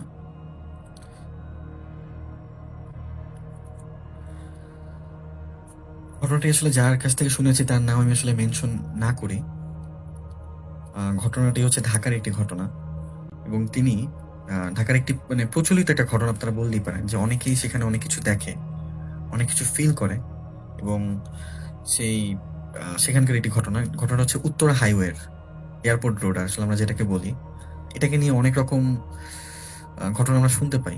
তো আসলে যিনি আমাদেরকে ঘটনাটা বলে তার নাম আমি মেনশন করতে চাচ্ছি না, তিনি আসলে মানা করেছেন। তো ঘটনাটা হচ্ছে এরকম যে তিনি একদিন রাত 1:25 বা 30-এর দিকে গান শুনছিল এবং উত্তরা সেই এয়ারপোর্ট রোডটি ক্রস করছিল এবং তখন তার আসলে মাথার মধ্যে ক্যাচ করেনি যে এই রোডটাকে ঘিরে এত ধরনের রহস্য। এয়ারপোর্টের যে হাইওয়েটা রাতের বেলা তখন আসলে খুব নিস্তব্ধ হয়ে যায়, চুপচাপ থাকে। তো তিনি আসলে ড্রাইভ করছিল। তো ড্রাইভ করতে করতে তিনি হালকা গান শুনছিল এবং গাড়িতে তিনি একাই ছিল। তো উনি হঠাৎ দেখতে পায় যে স্বাভাবিক আমরা যখন ড্রাইভ করি, আমরা যখন স্ট্রেট তাকাই, আমরা অনেক দূর থেকে লাইটে যত দূরেই থাকুক আমরা মোটামুটি শুনতে পাই বা মানে দেখতে পাই আর কি, যদি কিছু একটা থাকে কোনো ধরনের বস্তু। তো তিনি দেখতে পায় একটা সাদা মানে কাপড় পরে কেউ একজন রোড ক্রস করছে।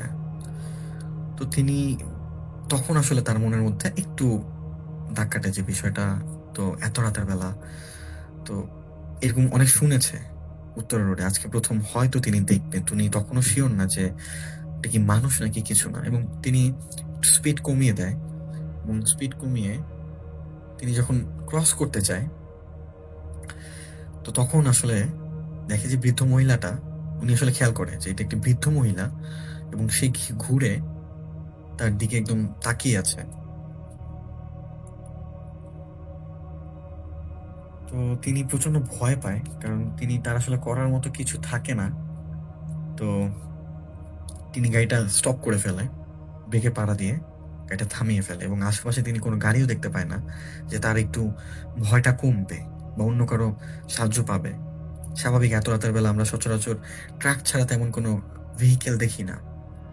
তো সেদিন এত স্বাভাবিক ট্রাক এতক্ষণ ছিল কিন্তু ওই মুহূর্তটায় তিনি কোনো ট্রাক আসতে বা যেতে দেখেননি। তো তিনি গাড়িটার মানে ব্রেকে পা রেখে নিয়ে আসলে বসে থাকে।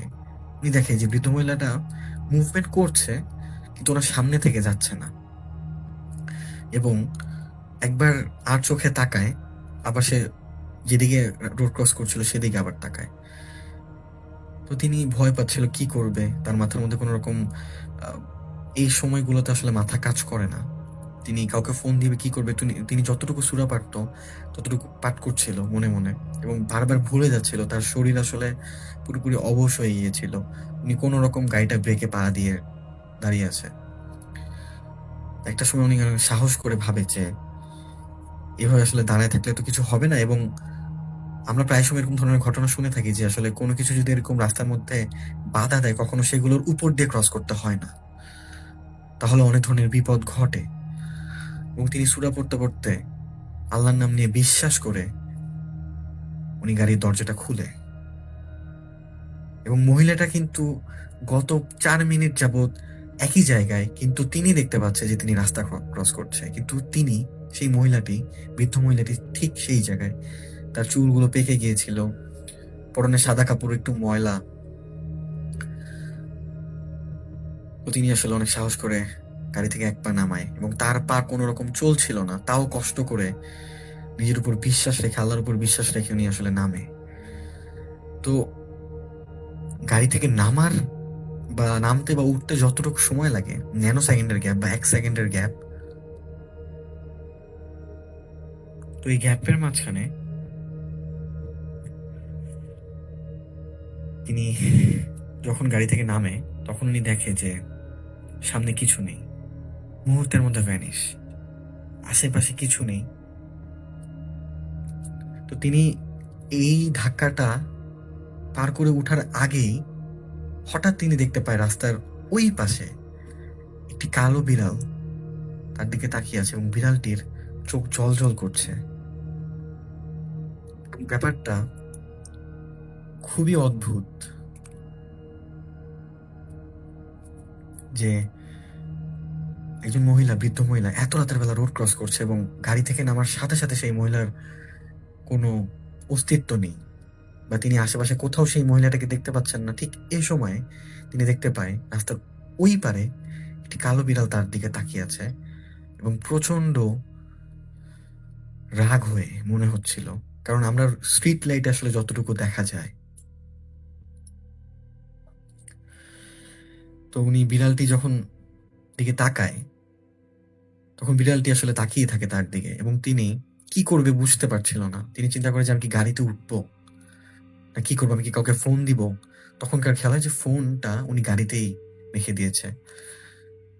এবং জিনিসটা খুবই অদ্ভুত যে একটা বিড়াল আপনার দিকে মধ্যরাতে কেন আপনার দিকে এভাবে তাকিয়ে থাকবে, বা তাদের তো আসলে সচরাচর চলে যাওয়ার কথা, একবার দুবার তাকাতে পারে, কিন্তু এরকম এক দৃষ্টিতে, তীক্ষ্ণ দৃষ্টিতে কেন তাকিয়ে থাকবে। তো তিনি চিন্তা করে যে না, এখানে আসলে থাকাটা সেফ না, এবং তিনি সরাসরি গাড়িতে উঠে গাড়িতে স্টার্ট দেয়, আবার ডানে তাকায় এবং দেখে বিড়ালটি স্টিল তার দিকে তাকিয়ে আছে। এরপর সে গাড়িটি স্টার্ট দিয়ে কোনো রকম স্লোলি ড্রাইভ করে সে সেই রাতটা বেঁচে যায়। এবং আমরা উত্তরা রোডটা নিয়ে কিছু বলতে চাই যে এমনটা ধারণা করা হয় যে উত্তরায় এই রোডকে ঘিরে অনেক রকম অ্যাক্সিডেন্ট হয়েছে, কারণ এককালে এখনকার যতটুকু লাইট বা যত উন্নত হয়েছে দেশ, তখন এরকম ছিল না। আজ থেকে 10 বছর আগেও হয়তো বা এতটা ইমপ্রুভমেন্ট ছিল না। তো ধারণা করা হয় যে এরকম একটি অ্যাক্সিডেন্টে একজন মা এবং মেয়ে মারা যায়। কখনো কেউ মেয়ে দেখে, কখনো কেউ বৃদ্ধ মহিলাটাকে দেখে। এবং আজও হয়তোবা এই মুহূর্তে উত্তরা রোড দিয়ে আপনারা যারা ক্রস করছেন, যদি এমন কেউ হয়ে থাকেন, সাবধানে যাবেন, কারণ রোডটায় আসলেই প্রতিনিয়ত অনেকেই অনেক কিছু দেখছে।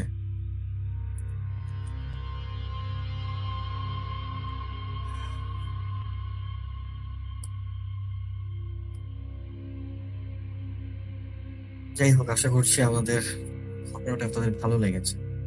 এবং, খুবই ব্যাড লাগছে নীলয় ভাইয়ের আসলে প্রবলেম হচ্ছে, না হলে আসলে ওনার কাছে অনেক রকম স্টোরি ছিল। আমি আমার কমেন্টগুলো একটু পড়তে চাই।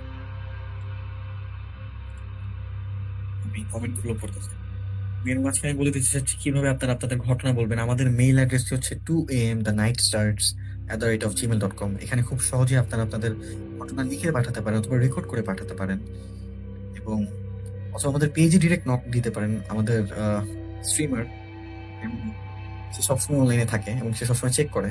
তো আশা করছি আপনারা রিপ্লাই পেয়ে যাবেন। তাদের যদি ঘটনা থাকে আপনারা কাইন্ডলি শেয়ার করবেন এখানে। এবং আপনারা যদি শোতে এসে বলতে চান, খুব সহজে ঘরে বসে আপনার ঘটনাটি আমাদের সাথে শেয়ার করতে পারবেন। আমাদের স্টুডিওতে আপনার আসা লাগবে না। তো আমি কমেন্টগুলো পড়তে যাচ্ছি, আমি আসলে দেরি না করি। দেখতে পাচ্ছি অনেক রেসপন্স পাচ্ছি, আলহামদুলিল্লাহ। তো আহমেদ আলভি অনেকগুলো হার্ট দিয়েছেন। মারিয়া ইসলাম তৃষা কমেন্ট করেছেন। রূপা খান কমেন্ট করেছে আশেপাশে শীতের কুয়াশা। ইমাম হোসেন সাগর একজনকে ট্যাগ দিয়ে বলেছে কাল ক্যাফে কোলিয়ার চা খাওয়াও। রিয়া জান্নাত কমেন্ট করেছে, বিভিন্ন মানুষদেরকে ট্যাগ দিয়েছে। নেট কি আপনার সমস্যা নাকি আমার বারবার অফ হয়ে যায়? না, নেটটা আসলে আপনার কোনো সমস্যা নেই। আমাদের যে গেস্ট বা আমাদের মেম্বার নীলয় ভাইয়া, তার হচ্ছে আজকে হয়তো একটু ইন্টারনেটের সমস্যা দিচ্ছে। আর এখনকার আসলে এতক্ষণ ঠিকই ছিল, আনফরচুনেটলি ঝামেলাটা দেখা দিয়েছে। আমার খুব ভালো লাগছে যে আপনারা সুন্দর মতো কমেন্ট করছেন। ফারজানা সিলভিন রোহি আচ্ছা, এই পেজে স্টোরি শেয়ার করে কিভাবে? আচ্ছা, আপনি হচ্ছে আপু কাইন্ডলি আমাদের পেজে ডিরেক্ট নক দিতে পারেন। এখন হয়তোবা ব্যস্ততার কারণে রিপ্লাই পাবেন না। কিন্তু খুব দ্রুত অ্যাজ সুন অ্যাজ পসিবল আমরা আপনার কাছে পৌঁছে যাব। এবং আপনাদের যদি কোনো ধরনের আপনাদের এলাকা রিলেটেড কোনো রকম প্রচলিত ঘটনাও থাকে, আপনারা কাইন্ডলি সেটা শেয়ার করবেন আমাদের কাছে। ইনশাআল্লাহ আমরা বেস্ট ট্রাই করব আপনাদের ঘটনাগুলো কালেক্ট করার এবং আপনাদেরকে আমাদের শোতে নিয়ে আসার। তো আমি আরেকটা ঘটনাই বলছি। ঘটনাটি অনেক মোটামুটি ভালো বড়। তো ঘটনাটি হচ্ছে আমার আরেকটি ভাইয়ের কাছ থেকে শোনা, এবং যারা আমাদের আসলে মেম্বার তারা অনেকেই শুনে ফেলেছে, কারণ ঘটনাটা প্রচন্ড ইন্টারেস্টিং একটা ঘটনা। তো আমি তার মতো করে বলছি। আমি যখন 2017 বা 18 ঠিক তখন আমার আসলে কোনো এক শুক্রবার আমার বাবা মার সাথে একটু ঝগড়া হয়, এবং ঝগড়া হওয়ার পরে আমি মধ্যরাতে চুপ করে রুমে বসে থাকি, এবং আমি নর্মালি আননোন কোনো মেসেঞ্জারে কারোর সাথে কথা বলি না। কিন্তু সেই রাতে আমার মন খারাপ ছিল, এবং আমাকে হঠাৎ করে একটা র্যান্ডম চ্যাট, একটা আইডি থেকে আমাকে একটা মেসেজ দেওয়া হয় যে হ্যালো, একটি মেয়ের প্রোফাইল। স্বাভাবিক আমি যেহেতু বোর হচ্ছিলাম, আমি জানি না কেন আমি রিপ্লাই দিই, এবং তার সাথে কথা বলতে বলতে একটা টাইমে সে ফোন দেয়, এবং সে বলে সে মোহাম্মদপুর থাকে, এবং এছাড়া তেমন তার কোনো পরিচয় দেয় না। এবং তিনি কলের মধ্যে যখন কথা বলছিলেন, আমি যতটুকু না ফ্রেন্ডলি কথা বলছিলাম, তিনি একটু গম্ভীরভাবে কথা বলছিলেন, মুচকি হাসি, অল্প একটু কথা আচ্ছা, এ ধরনের রিপ্লাই পাচ্ছিলাম। তখন রাত বাজে 3টা। তো আমি বলে রাখি আমি ধানমন্ডিতে থাকি। তো তার সাথে আমার সেদিন রাতেবেলা কথা বন্ধ হয়ে যায়, আমি ঘুমিয়ে পড়ি। সকালবেলা ওঠার পরে, দেরি করে ঘুম থেকে ওঠার পরে, জুম্মার দিন ছিল, তো ঘুম থেকে ওঠার পরে আমার মা আমাকে আবার বকে যে আমি এত দেরি করে কেন করছি। তো আমি রাগ করে নাস্তা খাইনি। আমি যখন আবার রুমে আসলাম, ঠিক রাতের বেলা যেরকম রুমে আসার পর একটি মেসেজ আসে, ঠিক সেই সময় আবার আমাকে সেই আইডি থেকে মেসেজ দেওয়া হয় যে কি করছেন আপনি।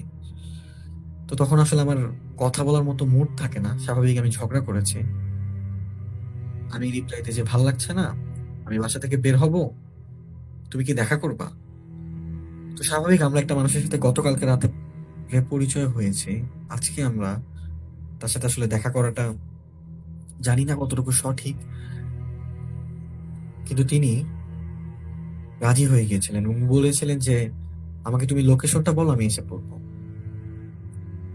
তো আমি সেদিন গাড়ি নিয়ে বের হই, এবং গাড়ি নিয়ে বের হওয়ার পরে আমি আমার দুটো ছেলে ফ্রেন্ডকে পিক করি, এবং আমি বলে রাখি তাদের মধ্যে একজন হচ্ছে খুবই লজিক, অনেকে আছে না যারা আসলে লজিক ছাড়া মুভমেন্ট করে না, ঠিক তার মতো, মানে তাদের মতো।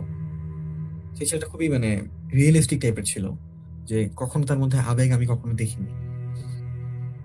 তো তিনি কি করে, আমার সাথে আসে গাড়িতে, আমার সেই ফ্রেন্ডটা, সেই দুটো ফ্রেন্ডই আসে, একজন খুব ইমোশনাল, আরেকজন হচ্ছে মোটামুটি।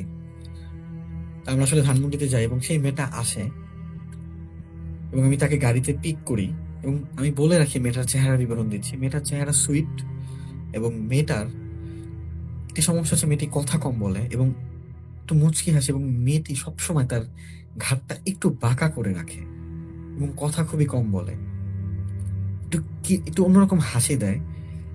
এবং যখন সে কথা বলতো, মনে হতো যে আমি একটা ঘোরের মধ্যে পড়ে গিয়েছি। মেয়েটা অনেক বেশি সুন্দর ছিল না, অনেক বেশি খারাপ ছিল না, কিন্তু সাধারণত আমরা কখনো ঘোরে চলে যাই না কারোর সাথে কথা বলার জন্য, হয়তো বা আমরা চেষ্টা করি সোল টু সোল কানেক্টেড করার বা কানেক্ট করার, কিন্তু ঘোরে যাই না বেশিরভাগ সময়। কিন্তু তার সাথে প্রথম দেখাতে আমি ঘোরে চলে গিয়েছিলাম যখন তার সাথে কথা বলছিলাম, এবং তিনি যখন কথা বলে তখন প্রচন্ড আমার কাছে মনে হয় যে আমি ম্যানিপুলেট হয়ে যাচ্ছি। সে খুব নর্মাল কিছু একটা বলছে, কিন্তু আমি ম্যানিপুলেট হয়ে যাচ্ছি। তো সে গাড়িতে উঠে, আমি অনেকবার তার সাথে কথা বলার চেষ্টা করি, তিনি প্রচন্ড চুপচাপ ছিল। তো একটা টাইম আমরা আসলে রেস্টুরেন্টে পৌঁছাই। তো রেস্টুরেন্ট থেকে পৌঁছানোর পর আমি গাড়িটা পার্ক করি এবং মেয়েটা নামার পরে আমি আসলে রেস্টুরেন্টের দিকে হাঁটা দিই। আমি দেখি না যে মেয়েটা কি আমার পিছে পিছে আসছে নাকি মেয়েটা দাঁড়িয়ে আছে। তো আমাকে আমার দুটো ফ্রেন্ড বলে যে ও তো এখনো দাঁড়িয়ে আছে উল্টা ঘুরে। তো পরে মেয়েটাকে আমি ডাক দিই যে আসো। তো মেয়েটা আসলে হঠাৎ করে চমকে গিয়ে আমার কাছে আবার আসে এবং আমরা রেস্টুরেন্টে বসি। ঠিক তখন আমার দুটো ফ্রেন্ড আমাকে বলে যে দোস্ত, তুই কি খেয়াল করেছিস? তখন আমি বলি যে কি খেয়াল করেছি? তখন তারা বলে যে তারা যখন রাস্তার ওই পারে ছিল তখন তারা দেখে মেয়েটি মাটির দিকে তাকিয়ে কি যেন বিড়বিড় করছিল। আমরা যেমনটা সূরা পড়ি ঠিক মেয়েটি কেমন জানি বিড়বিড় করছিল এবং তার ঘাড়টা ঠিক বাঁকাই ছিল। তো যাই হোক, আমরা রেস্টুরেন্টে যাই, আমি তেমন একটা কথায় পাত্তা দেই না। তো আমার ফ্রেন্ড গুলো অনেক চেষ্টা করে, ওরা অনেক ফ্রেন্ডলি টাইপের মেয়েটার সাথে ক্লোজ হওয়ার, কিন্তু মেয়েটা তেমন একটা কথা বলে না। তো একটা টাইমে আমি আসলে রাগ হয়ে যাই এবং মেয়েটাকে বলি যে তোমার যদি চলে যেতে ইচ্ছা করে তুমি চলে যাও, কিন্তু এত চুপচাপ থাকার তো কোনো কারণ দেখছি না আমি, বা তুমি কি আমাকে বিশ্বাস করতে পারছো না? মেয়ে বলে না ঠিক আছে, এতটুকুই বলে মেয়ে। তখন আমার দুটো ফ্রেন্ড ওরা আবার চলে যায় আমাদেরকে রেখে, যেন আমরা একজন একজনকে বেশি জানতে পারি বা মেয়েটা যেন একটু কমফোর্টেবল ফিল করে। তো মেয়েটাকে আমি এই 10 মিনিটের মধ্যে আমি মেয়েটার সাথে খুব একটা কথা বলে ফেলি এবং মেয়েটাকে অনেকবার হাসাই, অনেক কথাবার্তা বলি আমরা। এবং বলার পরে মেয়েটি মোটামুটি ফ্রেন্ডলি হয় আমার সাথে। এরপর আমার দুটো ফ্রেন্ড আসে, আরেকটি মেয়ে ফ্রেন্ড আসে। ঠিক এ সময় আমরা একটি সেলফি তুলি। তো সেলফিটা তোলার পরে আমরা খেয়াল করি যে আমাদের মধ্যে সবার চেহারা ঠিক আছে, কিন্তু আমার একটা বন্ধু, যেই বন্ধুটা প্রচন্ড রিয়েলিস্টিক টাইপের একজন পার্সন, বা যে আসলে ইমোশন দিয়ে চিন্তা করে না, তার চেহারার মধ্যে একটা মেয়ের অবয়ব, বা আমরা যখন একটা চেহারার মধ্যে আরেকটা চেহারা অপাসিটি কমিয়ে বা একটু ঝাপসা করে দিই তেমন, তো আমি আসলে ফাইজলামি করে বলি যে কি রে, তোরে কি ভূতে ধরছে বা তোকে কি জিনে ধরছে? তো আমি দেখলাম যে ঠিক সেই মুহূর্ত থেকে আমার সেই ফ্রেন্ডটা খুব চুপচাপ। তো ও চুপচাপ, আমরা আবার আবার আমাদের আড্ডা কন্টিনিউ করি। তো আড্ডা কন্টিনিউ করার পরে আমি মেয়েটাকে জিজ্ঞাসা করি যে তোমাকে কি আমার বাসায় নামিয়ে দিয়ে আসতে হবে? তোমাকে আমি লালমাটিয়া পর্যন্ত আগিয়ে দিই? মেয়ে বলে হ্যাঁ হবে।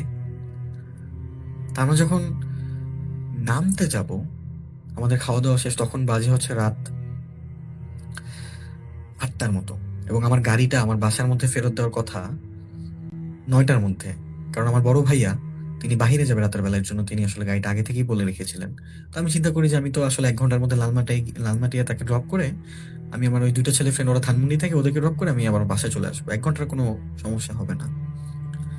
সিঁড়িতে নামার সময় হঠাৎ করে আমার একটা ফ্রেন্ড, যে মেয়ে ফ্রেন্ডটা আমার, যে নতুন জয়েন করেছিল, সেই মেয়ে ফ্রেন্ডটা বলে কি এই তুই কি ওকে নামিয়ে দিয়ে আসবি না বাসা পর্যন্ত? ওকে নামিয়ে দিয়ে আসিস। তো এখন স্বাভাবিক আমার কাছে জিনিসটা খুব গায়ে লাগার মতোই লাগে যে একটা নতুন একজন পার্সন আসলো, আসলে আমার একটা রেসপন্সিবিলিটি তাকে বাসা পর্যন্ত নামিয়ে দিয়ে আসা। তো তখন আসলে আমার আর কিছু বলার থাকে না, আমার হাতে 1 ঘন্টা সময় আছে, 1 ঘন্টার মধ্যে আমার যা করার করতে হবে।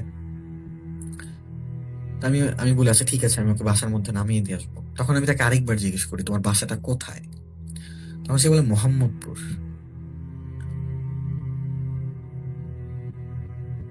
তো মোহাম্মদপুর বলার পরে আমি গাড়িতে উঠি।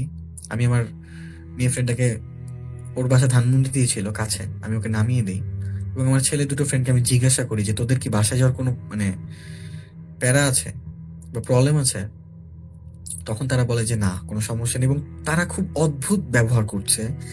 তাদেরকে আমি যেটাই জিজ্ঞাসা করছি তারা হ্যাঁ বোধক টাইপের অ্যান্সার দিচ্ছে, যে একটা মানুষ যখন একটা ঘোরের মধ্যে থাকে তারা ঠিক সেরকম অ্যান্সার দিচ্ছে, যে তাদের কোনো এখানে সে নেই, যে তাদের কোনো মতামত নেই। তো মেয়েটা গাড়ির পিছে বসে এবং আমি আসলে রওনা দিই। তখন বাজে হচ্ছে 8টা 20। আমি লালমাটিয়ার স্টার্টিং থেকে মোহাম্মদপুরের দিকে রওনা হই, তখন বাজে রাত 8টা 20। এতক্ষণ যে আমরা গাড়ি ড্রাইভ করলাম বা আমি ড্রাইভ করলাম, আমার মনে হয়নি যে এই মেয়েটি একটু হলেও নড়ে চড়ে বসেছে। সে একই দিকে তাকিয়ে আছে, কোনো কথা বলছে না, কি যেন চিন্তা করছে। তো একটা সময় আমার কাছে খুব বিরক্ত লাগে, কারণ আমার দুটো ফ্রেন্ড, তারাও প্রচন্ড আজকে বোরিং রকম বিহেভিয়ার করছে। তারা কোনো কথা বলছে না, শুধু সামনের দিকে তাকিয়ে আছে। তো আমি তাদেরকে জিজ্ঞাসা করি, তোদের কি বাসায় যাওয়ার কোনো তারা আছে? তারা শুধু একটা অ্যান্সার দেয়, দোস্ত প্যারা নেই, যা চিল। তা আমি ভাবলাম যে আচ্ছা ঠিক আছে, আমি আবার ড্রাইভ করা শুরু করি। এবং আমার একটা টাইমে মনে হয় যে খুব বোরিং লাগছে। তা আমি একটু ফান করার জন্য আমি ড্রাইভটা একটু অন্যরকম ভাবে করি, একটু বাউলি দেওয়ার চেষ্টা করি, ডানে বামে করি। এবং স্বাভাবিক অন্য কোনো মেয়ে হলে সে মেয়েটা বলেই উঠতো যে সাবধানে গাড়ি চালাও, বা এরকম করো না, ভয় লাগছে, বা কেউ হয়তো চিৎকার দিত। সেই মেয়েটার কোনো রকম রেসপন্স দেখতে পেলাম না। এখানে আমার দুটো ফ্রেন্ড, ওরাও এই ধরনের সিচুয়েশন দেখতে ভয় পায় যে আমি যখন গাড়ি এভাবে ড্রাইভ করি। ওরাও কোনো কথা বলছে না, ওরা স্ট্রেট তাকিয়ে আছে, আর মেয়েটি জানালা দিয়ে একদিকে তাকিয়ে আছে। তো আমি তাকে আবার জিজ্ঞেস করি, তোমার বাসাটা মোহাম্মদপুরে জানি কোন দিকে? তখন মেয়েটি বলে, আমরা নতুন উঠেছি, তুমি যেতে থাকো, আমি তোমাকে বলবো। তো এরকম করতে করতে আমি লালমাটিয়া ক্রস করে মোহাম্মদপুর ঢুকি। অলমোস্ট 8:45 বেজে যায়। আমি তাকে আবার জিজ্ঞাসা করি যে কোন দিকে তোমার বাসাটা? তখন মেয়েটি একই কথা বলে, তুমি যেতে থাকো, আমি তোকে বলবো। এর মাঝখানে আমি অনেকবার আমার বন্ধুদেরকে জিজ্ঞাসা করেছি যে কোনো সমস্যা, বা তোরা কথা বলছিস না কেন? ওরা খালি একটাই কথা বলছে যে দোস্ত চা চিল, প্যারা নেই, কোনো সমস্যা নেই। এবং আমার কাছে খুব অন্যরকম লাগছিল যে সিচুয়েশনটা। আমি কেমন যেন ড্রাইভ করছি, মনে হচ্ছে যে তাদের উবার আমি, যে তাদের সাথে কোনো রকম কথোপকথন হচ্ছে না, অথচ তারা সবাই, মেয়েটি হয়তো বা নতুন, বাট আমার দুটি বন্ধু তারা তো পুরাতন, তারা তো অনেক হাসি ঠাট্টা করে, কিন্তু তারা সে কোনো কথাই বলছে না। তো আমি দেখি ঘড়ির টাইম 9টা, আমার বাসা থেকে ফোন আসা শুরু করে, এবং আমি বলি যে আমি আসছি একটু পরে। আমি অলমোস্ট মোহাম্মদপুরের মিডলে ঢুকে যাই। এবং একটা টাইমে সবকিছু আসলে 2017-এর ঘটনা, তখন আসলে অনেক জায়গায় স্ট্রিট লাইট ছিল না। আমার মনে হয় যে এই জায়গাটা খুব নির্জন হয়ে যাচ্ছে আস্তে আস্তে, আশেপাশে কোথাও মানুষ দেখছি না। তো আমি আমার সেই মিটিং আমি জিজ্ঞাসা করি যে কোনো সমস্যা নেই তো, বা তোমার বাসাটা কোথায় আমাকে বলো, আমি তো বুঝতে পারছি না। মেয়েটি আমাকে একই কথা বারবার বলছে যে যেতে থাকো, আমি তোমাকে বলবো। একটা টাইমে আমার বাসা থেকে অনেক ফোন আসা শুরু করে, এবং আমি ফোনটা সাইলেন্ট করে ফেলি। এবং আমার মনের মধ্যে একটা বাড়ি দেয় যে আমরা আসলে মোহাম্মদপুর প্রায় ক্রস করে ফেলছি, এবং সামনে বসিলা। এবং আমাদের যে ড্রাইভার, তিনি আসলে ড্রাইভ করতো, তো তিনি আসলে আমাকে প্রায় বলতো যে এই বসিলা এলাকায় অনেক ধরনের খারাপ ঘটনা ঘটে, মানুষদেরকে মেরে খুন করে এখানে রেখে যায়। তাও আমার মনের মধ্যে আসলে অতটা ভয় কাজ করেনি। আমার শুধু এতটুকু মনে পড়ে যে ড্রাইভারটা আমাকে এই কথা বলেছিল। তো আমি একটা টাইমে বসিলা ব্রিজের কাছাকাছি এসে পড়ি, এবং আমার মনে হয় যে আমি তো মোহাম্মদপুর ক্রস করে ফেলেছি, এবং আশেপাশে কিচ্ছু নেই। প্রচন্ড ভয়ানক একটি জায়গা। আমার হার্টবিট ফাস্ট হয়ে যাচ্ছিল তখন, কি করবো ভাবতে পারছিলাম না। ঠিক তখনই মিটি বলে ওঠে, এই এই কোথায় যাচ্ছ? আমার বাসার গুলি, এই যে বামের গুলিটা তুমি ফেলে রেখে এসেছো। তো তখন আমার একটু মনের মধ্যে একটু রাগ হয় যে যেহেতু মেয়েটিকে আমি নামিয়ে দিচ্ছি, মেয়েটির আরেকটু আগে আমাকে বলা উচিত ছিল, বা মেয়েটির কনসার্ন এটি, কারণ মেয়েটিকে আমি নামিয়ে দেব। তো যাই হোক, মেয়েটিকে আমি গাড়িটা ঘুরাই, এবং আমি কাইন্ড অফ হাইওয়েতে উঠে যাই। এবং আমি আসলেই দেখতে পাই যে বামে একটি গলি, খুব ন্যারো একটি গলি, এবং প্রচন্ড অন্ধকার। সেখান দিয়ে যদি আমি মুভ করি, আমাকে কেউ দেখবেই না, চাঁদের আলো আসলে যতটুকু বোঝা যায়। তো একটা টাইম যখন আমি মাপ নিয়ে গলিতে গাড়িটা ঢুকাবো, তখন আমি ইন্ডিকেটর ইউজ করছিলাম, যে স্বাভাবিক এটা একটা হাইওয়ে, পিছন দিয়ে ট্রাক আসতেই পারে। তো হঠাৎ আমি খেয়াল করি যে আমার ইন্ডিকেটর লাইট চলছে না, আমার ইমার্জেন্সি লাইট চলছে না। সামনে একটি টং ছিল, কিন্তু টংটি বন্ধ ছিল। তো আমি মেয়েটিকে বলি, আচ্ছা, মানে আমি মনে মনে ভাবি যে আমি যদি আসলে এই গলিটা থেকে ইন্ডিকেটর ছাড়া বের হই, তাহলে একটা অ্যাক্সিডেন্টের মুখে আমি পড়তে পারি। তো আমি গলিতে গাড়িটা ঢুকাবো না। আমি মেয়েটাকে বলি, আচ্ছা, তোমাকে যদি আমি হেঁটে হেঁটে আগিয়ে দিই তাহলে হবে না? তখন মেয়েটি বলে, হ্যাঁ হবে। তো আমি গাড়িটা একটু সামনে, টং দোকানের সামনে রাখি এবং আশেপাশে পুরো নির্জন এলাকা, কিছু দেখতে পাচ্ছি না। ঠিক সেই মুহূর্তে আমি গাড়িটা পার্ক করে নামি এবং নামার পর আমার সেই যে দুটো ফ্রেন্ড, ওরা এখনো একটা ঘোরের মধ্যেই আছে। ওরা কোনো কথা বলছে না, ওরা কিছুই বলছে না। তা আমি ওদেরকে বলি যে, যে ফ্রেন্ড আসলে একটু সাহসী বা যে একটু রিয়েলিস্টিক টাইপের কথাবার্তা বলে, ও আবার একটু ড্রাইভও পারে, আমি ওকে বলি, তুই গাড়ির ভিতরে থাক আর আমার সাথে তুই আয়, যে একটু ভীতু টাইপের। হঠাৎ করে মেয়েটি বলে, এই না, ও আসুক আমাদের সাথে। অর্থাৎ মেয়েটি সেই ছেলেটিকে ডাকছে, যে ছেলেটির সেলফির মধ্যে, যার চেহারার মধ্যে একটা মেয়ের অবয়ব আমরা খেয়াল করেছিলাম। এবং আমার বন্ধু, যে কখনো কারো কথায় উঠে না বসে না, আমার বন্ধুটা গাড়ি থেকে নেমে গিয়ে বলে, হ্যাঁ চলো আমি যাবো। তা আমি আমার অন্য একটা বন্ধুকে বলি যে, তুই গাড়ির ভিতরে থাক, গাড়ি লক করে রাখ, যেই ডাকুক, যেই আসুক, দরজা খুলবি না।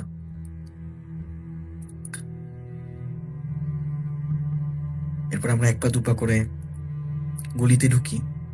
মেয়েটি না কখনোই আমাদের সাথে হাঁটছিল না, হয় 10 কদম আগে অথবা 10 কদম পিছে। এবং আমি যখন গলিতে ঢুকে স্ট্রেট তাক, আমি খেয়াল করি যে গলিটা অনেক বড় এবং 70% ক্রস করার পরে দুটো টিনের ঘর দেখতে পাচ্ছি। এরপরে 3 তলা একটি বিল্ডিং এবং বিল্ডিং এ কোনো লাইট জ্বলছে না। তো আমি আর আমার ফ্রেন্ড ঘরের মধ্যে দিয়ে আমরা গলিতে ঢুকলাম। মেয়েটি কখন আমাদের পিছে, কখন আমাদের সামনে। হঠাৎ আমি বললাম যে, তুমি পিছে কেন, তুমি সামনে আসো। মেয়েটি আবার সামনে চলে গেল। মেয়েটি কিন্তু আমাদের সাথে সাথে হাঁটছে না। হাঁটতে হাঁটতে গলির 50% ক্রস করলাম এবং আমার প্রচন্ড ভয় লাগছিল যে এখানে, আমার মনে হয় না যে গত 2 থেকে 3 দিন এখানে কোনো মানুষ এসেছে, কারণ সেই বিল্ডিং এ আমি কোনো লাইট দেখতে পাচ্ছি না। রাত তখন বাজে 10টা। রাত 10টা, আমি আমার বাসা থেকে অনেক দূরে একটি নিস্তব্ধ এলাকায়, নীরব এলাকায়, যে এলাকাটা সেফ না। মেয়েটি হাঁটছে তো হাঁটছে। তো একটা টাইমে আমরা টিনের ঘরের সামনে এসে পড়ি এবং আমি মেয়েটিকে জিজ্ঞেস করি, এটা কি তোমার বাসা? মেয়েটি থেমে আবার পিছে তাকিয়ে বলে যে, না, আর একটু সামনে। মেয়েটি আবার হাঁটে, আমরাও গেলাম। এবং আমি বলে রাখছি যে আমার সাথে যে ছেলে ফ্রেন্ডটা ছিল, ও কিন্তু একটা কথাও বলেনি আমার সাথে। ও কিন্তু চুপচাপ স্ট্রেট হাঁটছিল। এবং যখন সামনের টিনের ঘরে আমরা পৌঁছাই, আমি জিজ্ঞাসা করি যে, এইটা কি তোমার বাসা? মেয়ে বলে, না। এরপর শুধুমাত্র একটি বিল্ডিং এই গলিতে, আর কোনো বাসা নেই। বাকি এতই অন্ধকার, আমি কিছু দেখতেই পাচ্ছি না। আমরা এক পা দুপা করে আগাই এবং ওই বিল্ডিংটার সামনে যাওয়ার পরে আমি খেয়াল করলাম মেয়েটি এই বিল্ডিংটা ক্রস করে ফেলছে এবং এই বিল্ডিংটাও মেয়েটার বাসা না। এবং আমি মেয়েটাকে জিজ্ঞেস করি, এটা কি তোমার বাসা? মেয়ে বলে, না, আর একটু সামনে। এবং আমি ঠিক দেখতে পাচ্ছি যে মেয়েটির সামনে এতই অন্ধকার যে আমরা যদি আরেকটু আগাই, মানে আমার মনে হয় না কোনো কিছুই দেখতে পাবো, চোখ বন্ধ করলে যেরকম অন্ধকার। এবং আমার প্রচন্ড ভয় লাগছে। ঠিক এই সময় আমার মনের মধ্যে একটা কথা চিন্তা আসে যে, আমি যখন রেস্টুরেন্টে বসেছিলাম, আমি মেয়েটাকে জিজ্ঞাসা করেছিলাম যে, তোমার বাসা কোথায়? মেয়েটি বলেছিল মোহাম্মদপুর। আমি ওকে বলেছিলাম যে, তোমাকে যদি আমি লালমাটিয়া নামিয়ে দিতে পারি, তাহলে তুমি কি বাসায় যেতে পারবে? মেয়েটি বলেছিল, হ্যাঁ পারবো। কিন্তু এখন আমি মেয়েটির বাসার সামনে, মেয়ে আমাকে কোথায় নিয়ে যাচ্ছে? যেই মেয়ে লালমাটিয়া থেকে সে তার বাসায় যেতে পারতো, সেই মেয়ে আমাকে পিছে পিছে কোথায় নিয়ে যাচ্ছে? এবং আমার বন্ধু, প্রত্যেকটা বন্ধু হিপটোনাইজড। একটা টাইমে আমার আর সহ্য হচ্ছিল না। আমি মেয়েটাকে ডাক দিয়ে বলি, এই যে মিস, আমার মনে হয় না যে আমি আর সামনে যেতে পারবো। আমার বাসা থেকে অনেক ফোন আসছে, আমি আর পারবো না। মেয়েটি আমার থেকে 10 কদম আগিয়ে সামনে, এবং সে পুরো বডিটা ঘোরেনি, সে শুধু মাথাটা, আমরা যেভাবে পিছে তাকাই সে সেভাবে তাকায়, হালকা একটু শোল্ডার ব্যাক করে এবং মেয়েটি আমার দিকে তাকিয়ে মুচকি এসে বলে, আর একটু সামনে আসো না, এসেই তো পড়েছি। এই কথাটা বলার সাথে সাথে আমি বুঝে যাই যে আমরা সাধারণ কোনো জায়গায় না, বা আমরা সাধারণ কারো সাথে না। এবং আমি যখন চোখের পলক ফেলি বা ব্লিঙ্ক করি, একবার ব্লিঙ্ক করার সাথে সাথে মেয়েটা ভ্যানিশ। রাত অলমোস্ট 10:15। আমি বসিলা ব্রিজের কাছে অচেনা একটি এলাকায়, একটি গলিতে আমার বন্ধুর সাথে। একটি মেয়ে ছিল, কিন্তু চোখের পলকে মেয়েটি গায়েব, উধাও হয়ে গেল। ঠিক মেয়েটি উধাও হওয়ার সাথে সাথে আমি আমার ফ্রেন্ডটার দিকে তাকাই এবং দেখি সে আমার দিকে তাকালো এবং সে যেন কেমন একটা ঘোর থেকে বেরোলো। সে বলল যে সে কিছু বলেনি, সে শুধু মাথাটা নাড়ালো যে সেও দেখেছে। এবং আমি যখন সামনে এগিয়ে যেতে দেখতে চাইলাম যে সামনে আসলে কিছু আছে নাকি বা সামনে কি, আমার ফ্রেন্ড আমাকে যেতে দেয়নি। ও আমাকে হাত দিয়ে ইশারা করে বলে, তুই দাঁড়া, আমি গিয়ে দেখে আসি। ও আমার থেকে প্রায় 10 কদম এগিয়ে গিয়ে ডানে তাকালো এবং সে কি জানি দেখলো এবং সে আমাকে শুধু একটা কথা বললো, সামনে চল, ব্যাক কর, সূরা পড়। ও আমাকে আর সেখানে দেখতে দিল না সেখানে কি ছিল। এবং আমরা সূরা পড়তে পড়তে সেই গলিটা থেকে বের হয়ে দেখি যে আমার গাড়ির ইন্ডিকেটর কাজ করছে, ইমার্জেন্সি লাইট কাজ করছে, সব কাজ করছে। এবং আমরা একে অপরকে বিশ্বাস করতে পারছিলাম না যে আমাদের সাথে কি ঘটে গেল। আমি গাড়িতে উঠি, আমি আমার ফ্রেন্ডটাকে বলি যে তুই ড্রাইভ কর, আমার পক্ষে সম্ভব না। আমি ততক্ষণে আমার ফোনটা বের করি। বসিলা এলাকায় এমনি নেটওয়ার্ক থাকে না, তখনকার আমলে আরো থাকতো না। আমি অপেক্ষা করছিলাম শুধুমাত্র ইন্টারনেটের জন্য, যে আমি যদি একটু দেখতে পারতাম মেয়েটা কি মেসেঞ্জার এখনো অনলাইনে আছে নাকি। নেটওয়ার্ক পাওয়ার সাথে সাথে আমি দেখলাম যে তার কোনো আইডির অস্তিত্ব নেই। এবং আমি তো তার সাথে ফোনে কথা বলিনি, আমি শুধু ফেসবুকে একটি আইডিতে কথা বলেছি। এবং সেই আইডিটি এত তাড়াতাড়ি ভ্যানিশ করে ফেলা পসিবল না, কারণ আমি সেখান দিয়ে গাড়ি দিয়ে মুভ করেছি। মুহূর্তের মধ্যে আমি নেটওয়ার্ক পেয়ে গিয়েছি, কিন্তু সেই মেয়েটা এত তাড়াতাড়ি কিভাবে তার আইডিটা বন্ধ করে ফেলবে। এরপর আমরা সামনে গিয়ে আমার প্রচন্ড খারাপ লাগতে থাকে। আমরা একটি ঘনবসতি এলাকায় গিয়ে একটি ভ্যানওয়ালা কাছ থেকে আগুন নিই এবং আমরা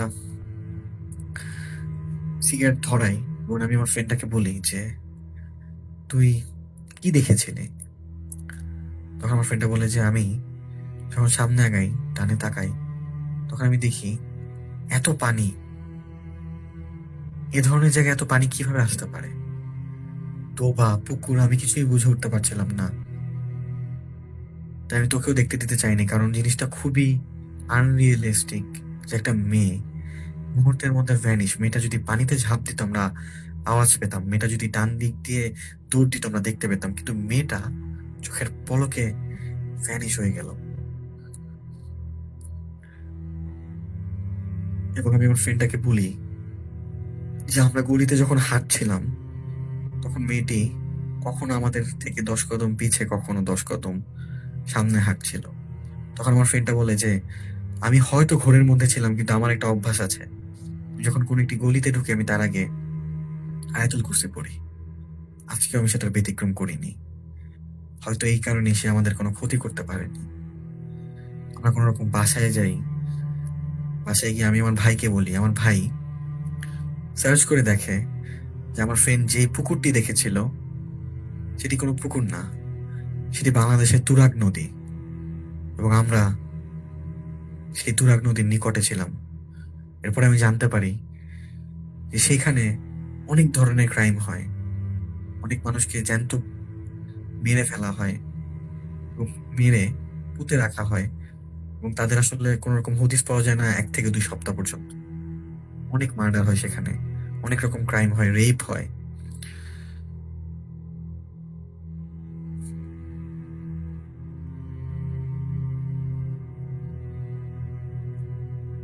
এরপর আমি একটি হুজুরের কাছে যাই এবং হুজুরকে আমি জিজ্ঞাসা করি যে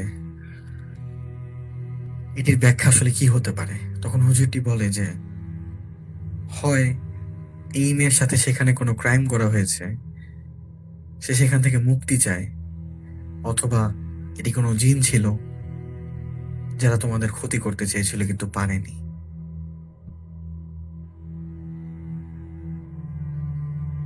এই ছিল সেই ভাইয়ের ঘটনা। আমি তার মতো করে বললাম। আপনাদের কেমন লেগেছে আপনারা কমেন্ট করে জানাবেন, এবং আমাদের শোটি আপনাদের কেমন লাগছে কাইন্ডলি আমাদেরকে জানাবেন। আমাদের কি কি ইমপ্রুভমেন্ট করা উচিত আমাদেরকে বলবেন। আশা করছি আমরা আমাদের বেস্টটা দিয়ে আমাদের শোটি করছি আমরা। আমি একটু কমেন্ট করতে যাচ্ছি। আমি দেখতে পাচ্ছি যে তাইয়েব খান কমেন্ট করেছে যে আরে ভাই সেই ভয় করতেছে। মাহফুজা আক্তার রুমা, অভিষেক রাজ, সালমান কাউসার রাব্বি। আচ্ছা আচ্ছা, তাসপিয়া লিখেছে সামির ভাই কেমন আছেন? জি আলহামদুলিল্লাহ, খুব ভালো আছি। আপনি কেমন আছেন?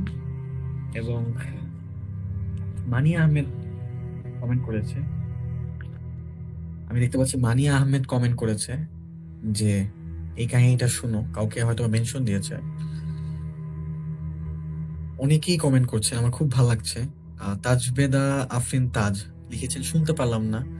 সমস্যা নেই, আপনি যদি শুনতে নাই পারেন তাহলে হচ্ছে আপনি কাইন্ডলি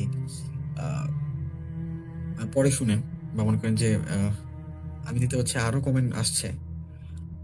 আমি দেখতে পাচ্ছি আরিফুজ্জামান ইফতি কমেন্ট করেছে যে অসাধারণ, অনেক ধন্যবাদ ভাই। আপনারা যারা শুনছেন এই মুহূর্তে, আমি বলে দিচ্ছি যে আপনারা হচ্ছে কাইন্ডলি আমাদের পেজে লাইকটা দিয়ে দিবেন খুব সহজে। আমাদের পেজের লিংক কমেন্টে দেওয়া আছে, অথবা আপনারা 2am দ্য নাইট স্টার্সে ক্লিক করলে আপনারা লাইকের অপশনটি পেয়ে যাবেন। আপনারা লাইক দিয়ে রাখুন যেন আমরা যখনই লাইভে যাই তখনই যেন আপনারা ঘটনা শুনতে পারেন। এবং আলহামদুলিল্লাহ আমি প্রচন্ড ভালো রেসপন্স পাচ্ছি। আমরা আমাদের 1K লাইক ফলোয়ার ক্রস করে ফেলেছি আমরা, ইনশাল্লাহ খুব দ্রুত আমরা 2K দিকে আগাচ্ছি। তো আমাদের বাকি এপিসোডগুলো যারা এখনো শুনেন নেই বা যারা নতুন জয়েন করেছেন তারা বাকি এপিসোডগুলো সময় করে শুনে নেবেন। এবং প্রতি বৃহস্পতিবার রাত 11টা অথবা 12টায় আমরা যে কোনো সময় এসে পড়বো, হয়তো গ্রুপে করবো অথবা পেজে করব। তো আমি অনেক অনেক ধন্যবাদ দিতে চাচ্ছি নিলয় ভাইয়াকে।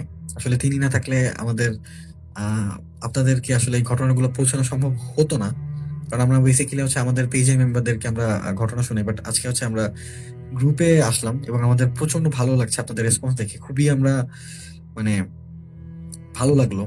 এবং আপনারা যদি আসলেই চান যে আমরা নেক্সট এপিসোডটা আপনাদের গ্রুপে করি, আপনারা কাইন্ডলি একটু কমেন্টে জানাবেন, এবং আপনারা কাইন্ডলি পেজে লাইক দিবেন। এবং আপনাদের জীবনের যেসব ঘটনা আসলে ভৌতিক বা যেগুলো আসলে ব্যাখ্যা আপনারা খুঁজে পাচ্ছেন না সেগুলো আমাদেরকে বলবেন। এবং আপনারা যদি জিন বা কোনো ধরনের কোনো কিছু নিয়ে সন্দেহ থাকে, কোনো ধরনের ভৌতিক ঘটনা নিয়ে আপনার সাথে ঘটেছে সেটার ব্যাখ্যা জানতে চাইলেও আমরা সর্বোচ্চ চেষ্টা করবো আপনাদেরকে ঘটনাগুলো বলার বা সেগুলো ব্যাখ্যা করার। তো আমাদের হাতে সময় নেই, আমরা শোটি শেষ করবো। আমি আবার বলে দিচ্ছি যে যারা যারা এখনো পেজে লাইক দেননি তারা তারা কাইন্ডলি পেজে লাইকটা দিয়ে ফেলেন। আমাদের পেজটা হচ্ছে www.facebook.com/2am the night starts and the night starts, sorry. তো আমার অনেক ভালো লাগছে আপনাদের রেসপন্স দেখে। এবং আপনারা যারা যারা ঘটনা পড়তে পছন্দ করেন তাদের জন্য রয়েছে হন্টেড এরিয়া বিডি গ্রুপ, আমাদের গ্রুপ। তো আপনারা সেই গ্রুপে আসতে পারেন। যারা যারা পড়তে খুব পছন্দ করেন, যারা মূলত পাঠক, তারা কাইন্ডলি আপনাদের ঘটনাগুলো গ্রুপের ঘটনাগুলো পড়তে পারেন এবং পরে আপনাদের রিভিউগুলো জানাতে পারেন। সেখানে খুব ভালো মতো ঘটনাগুলো উপস্থাপন করা হয়। এবং আমি আবারও অনেক বেশি ধন্যবাদ দিতে চাচ্ছি নীলয় ভাইকে। অ্যান্ড নীলয় ভাই, welcome to 2am as a member. And আমাদের যে streamer Naimul Hasan, is doing absolutely fine work, যে আসলে মানে কনস্ট্যান্টলি আমাদের মিউজিক বলেন, আমাদের কমেন্টগুলো বলেন, আমাদের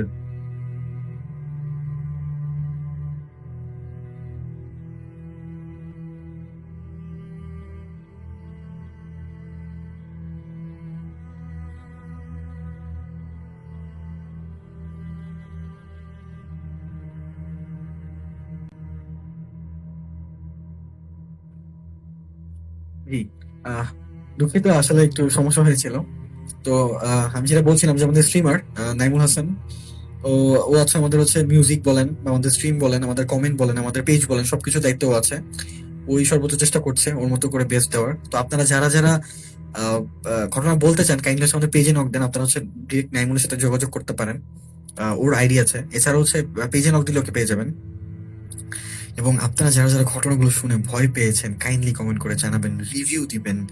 এবং যারা যারা এরকম ঘটনা শুনতে আগ্রহী, তাদেরকে আপনারা বলবেন আমাদের এই শো সম্পর্কে এভরি থার্সডে, কখনো 11টায়, কখনো 12টায়। যাই হোক, আমাদের হাতে আর সময় নেই। আমি আপনাদেরকে বলে দিতে চাচ্ছি যে আপনারা খুব সেফলি মুভমেন্ট করবেন। এখন আসলে সময়টা খুবই রিস্কি। আপনারা মাস্ক ব্যবহার করবেন, হ্যান্ড স্যানিটাইজার ব্যবহার করবেন, বাসায় এসে হাত মুখ ধুয়ে ফেলবেন। এবং এই সময়গুলো আপনারা অবশ্যই পরিবারের সাথে কাটাবেন। আপনাদের বাবা মা কিন্তু সবচেয়ে বেশি ইম্পর্ট্যান্ট, ফ্যামিলি সবচেয়ে বেশি ইম্পর্ট্যান্ট। তো যাই হোক, আমাদের সাথে শেষ করতে হচ্ছে। সবাই ভালো থাকবেন, সুস্থ থাকবেন, দোয়া করবেন। ইনশাল্লাহ আগামী বৃহস্পতিবার আবার এসে পড়বো নতুন নতুন ঘটনা নিয়ে। এবং নিলয় ভাইয়ের বাকি ঘটনাগুলো ইনশাল্লাহ আমাদের নেক্সট এপিসোডে আমরা ভাইকে আনবো এবং ভাই তার নেক্সট ঘটনাগুলোকে বলবে। ততদিন পর্যন্ত সবাই ভালো থাকুন, সুস্থ থাকুন। আসসালামু আলাইকুম। আমি Samir Khan, I am signing off. Take care.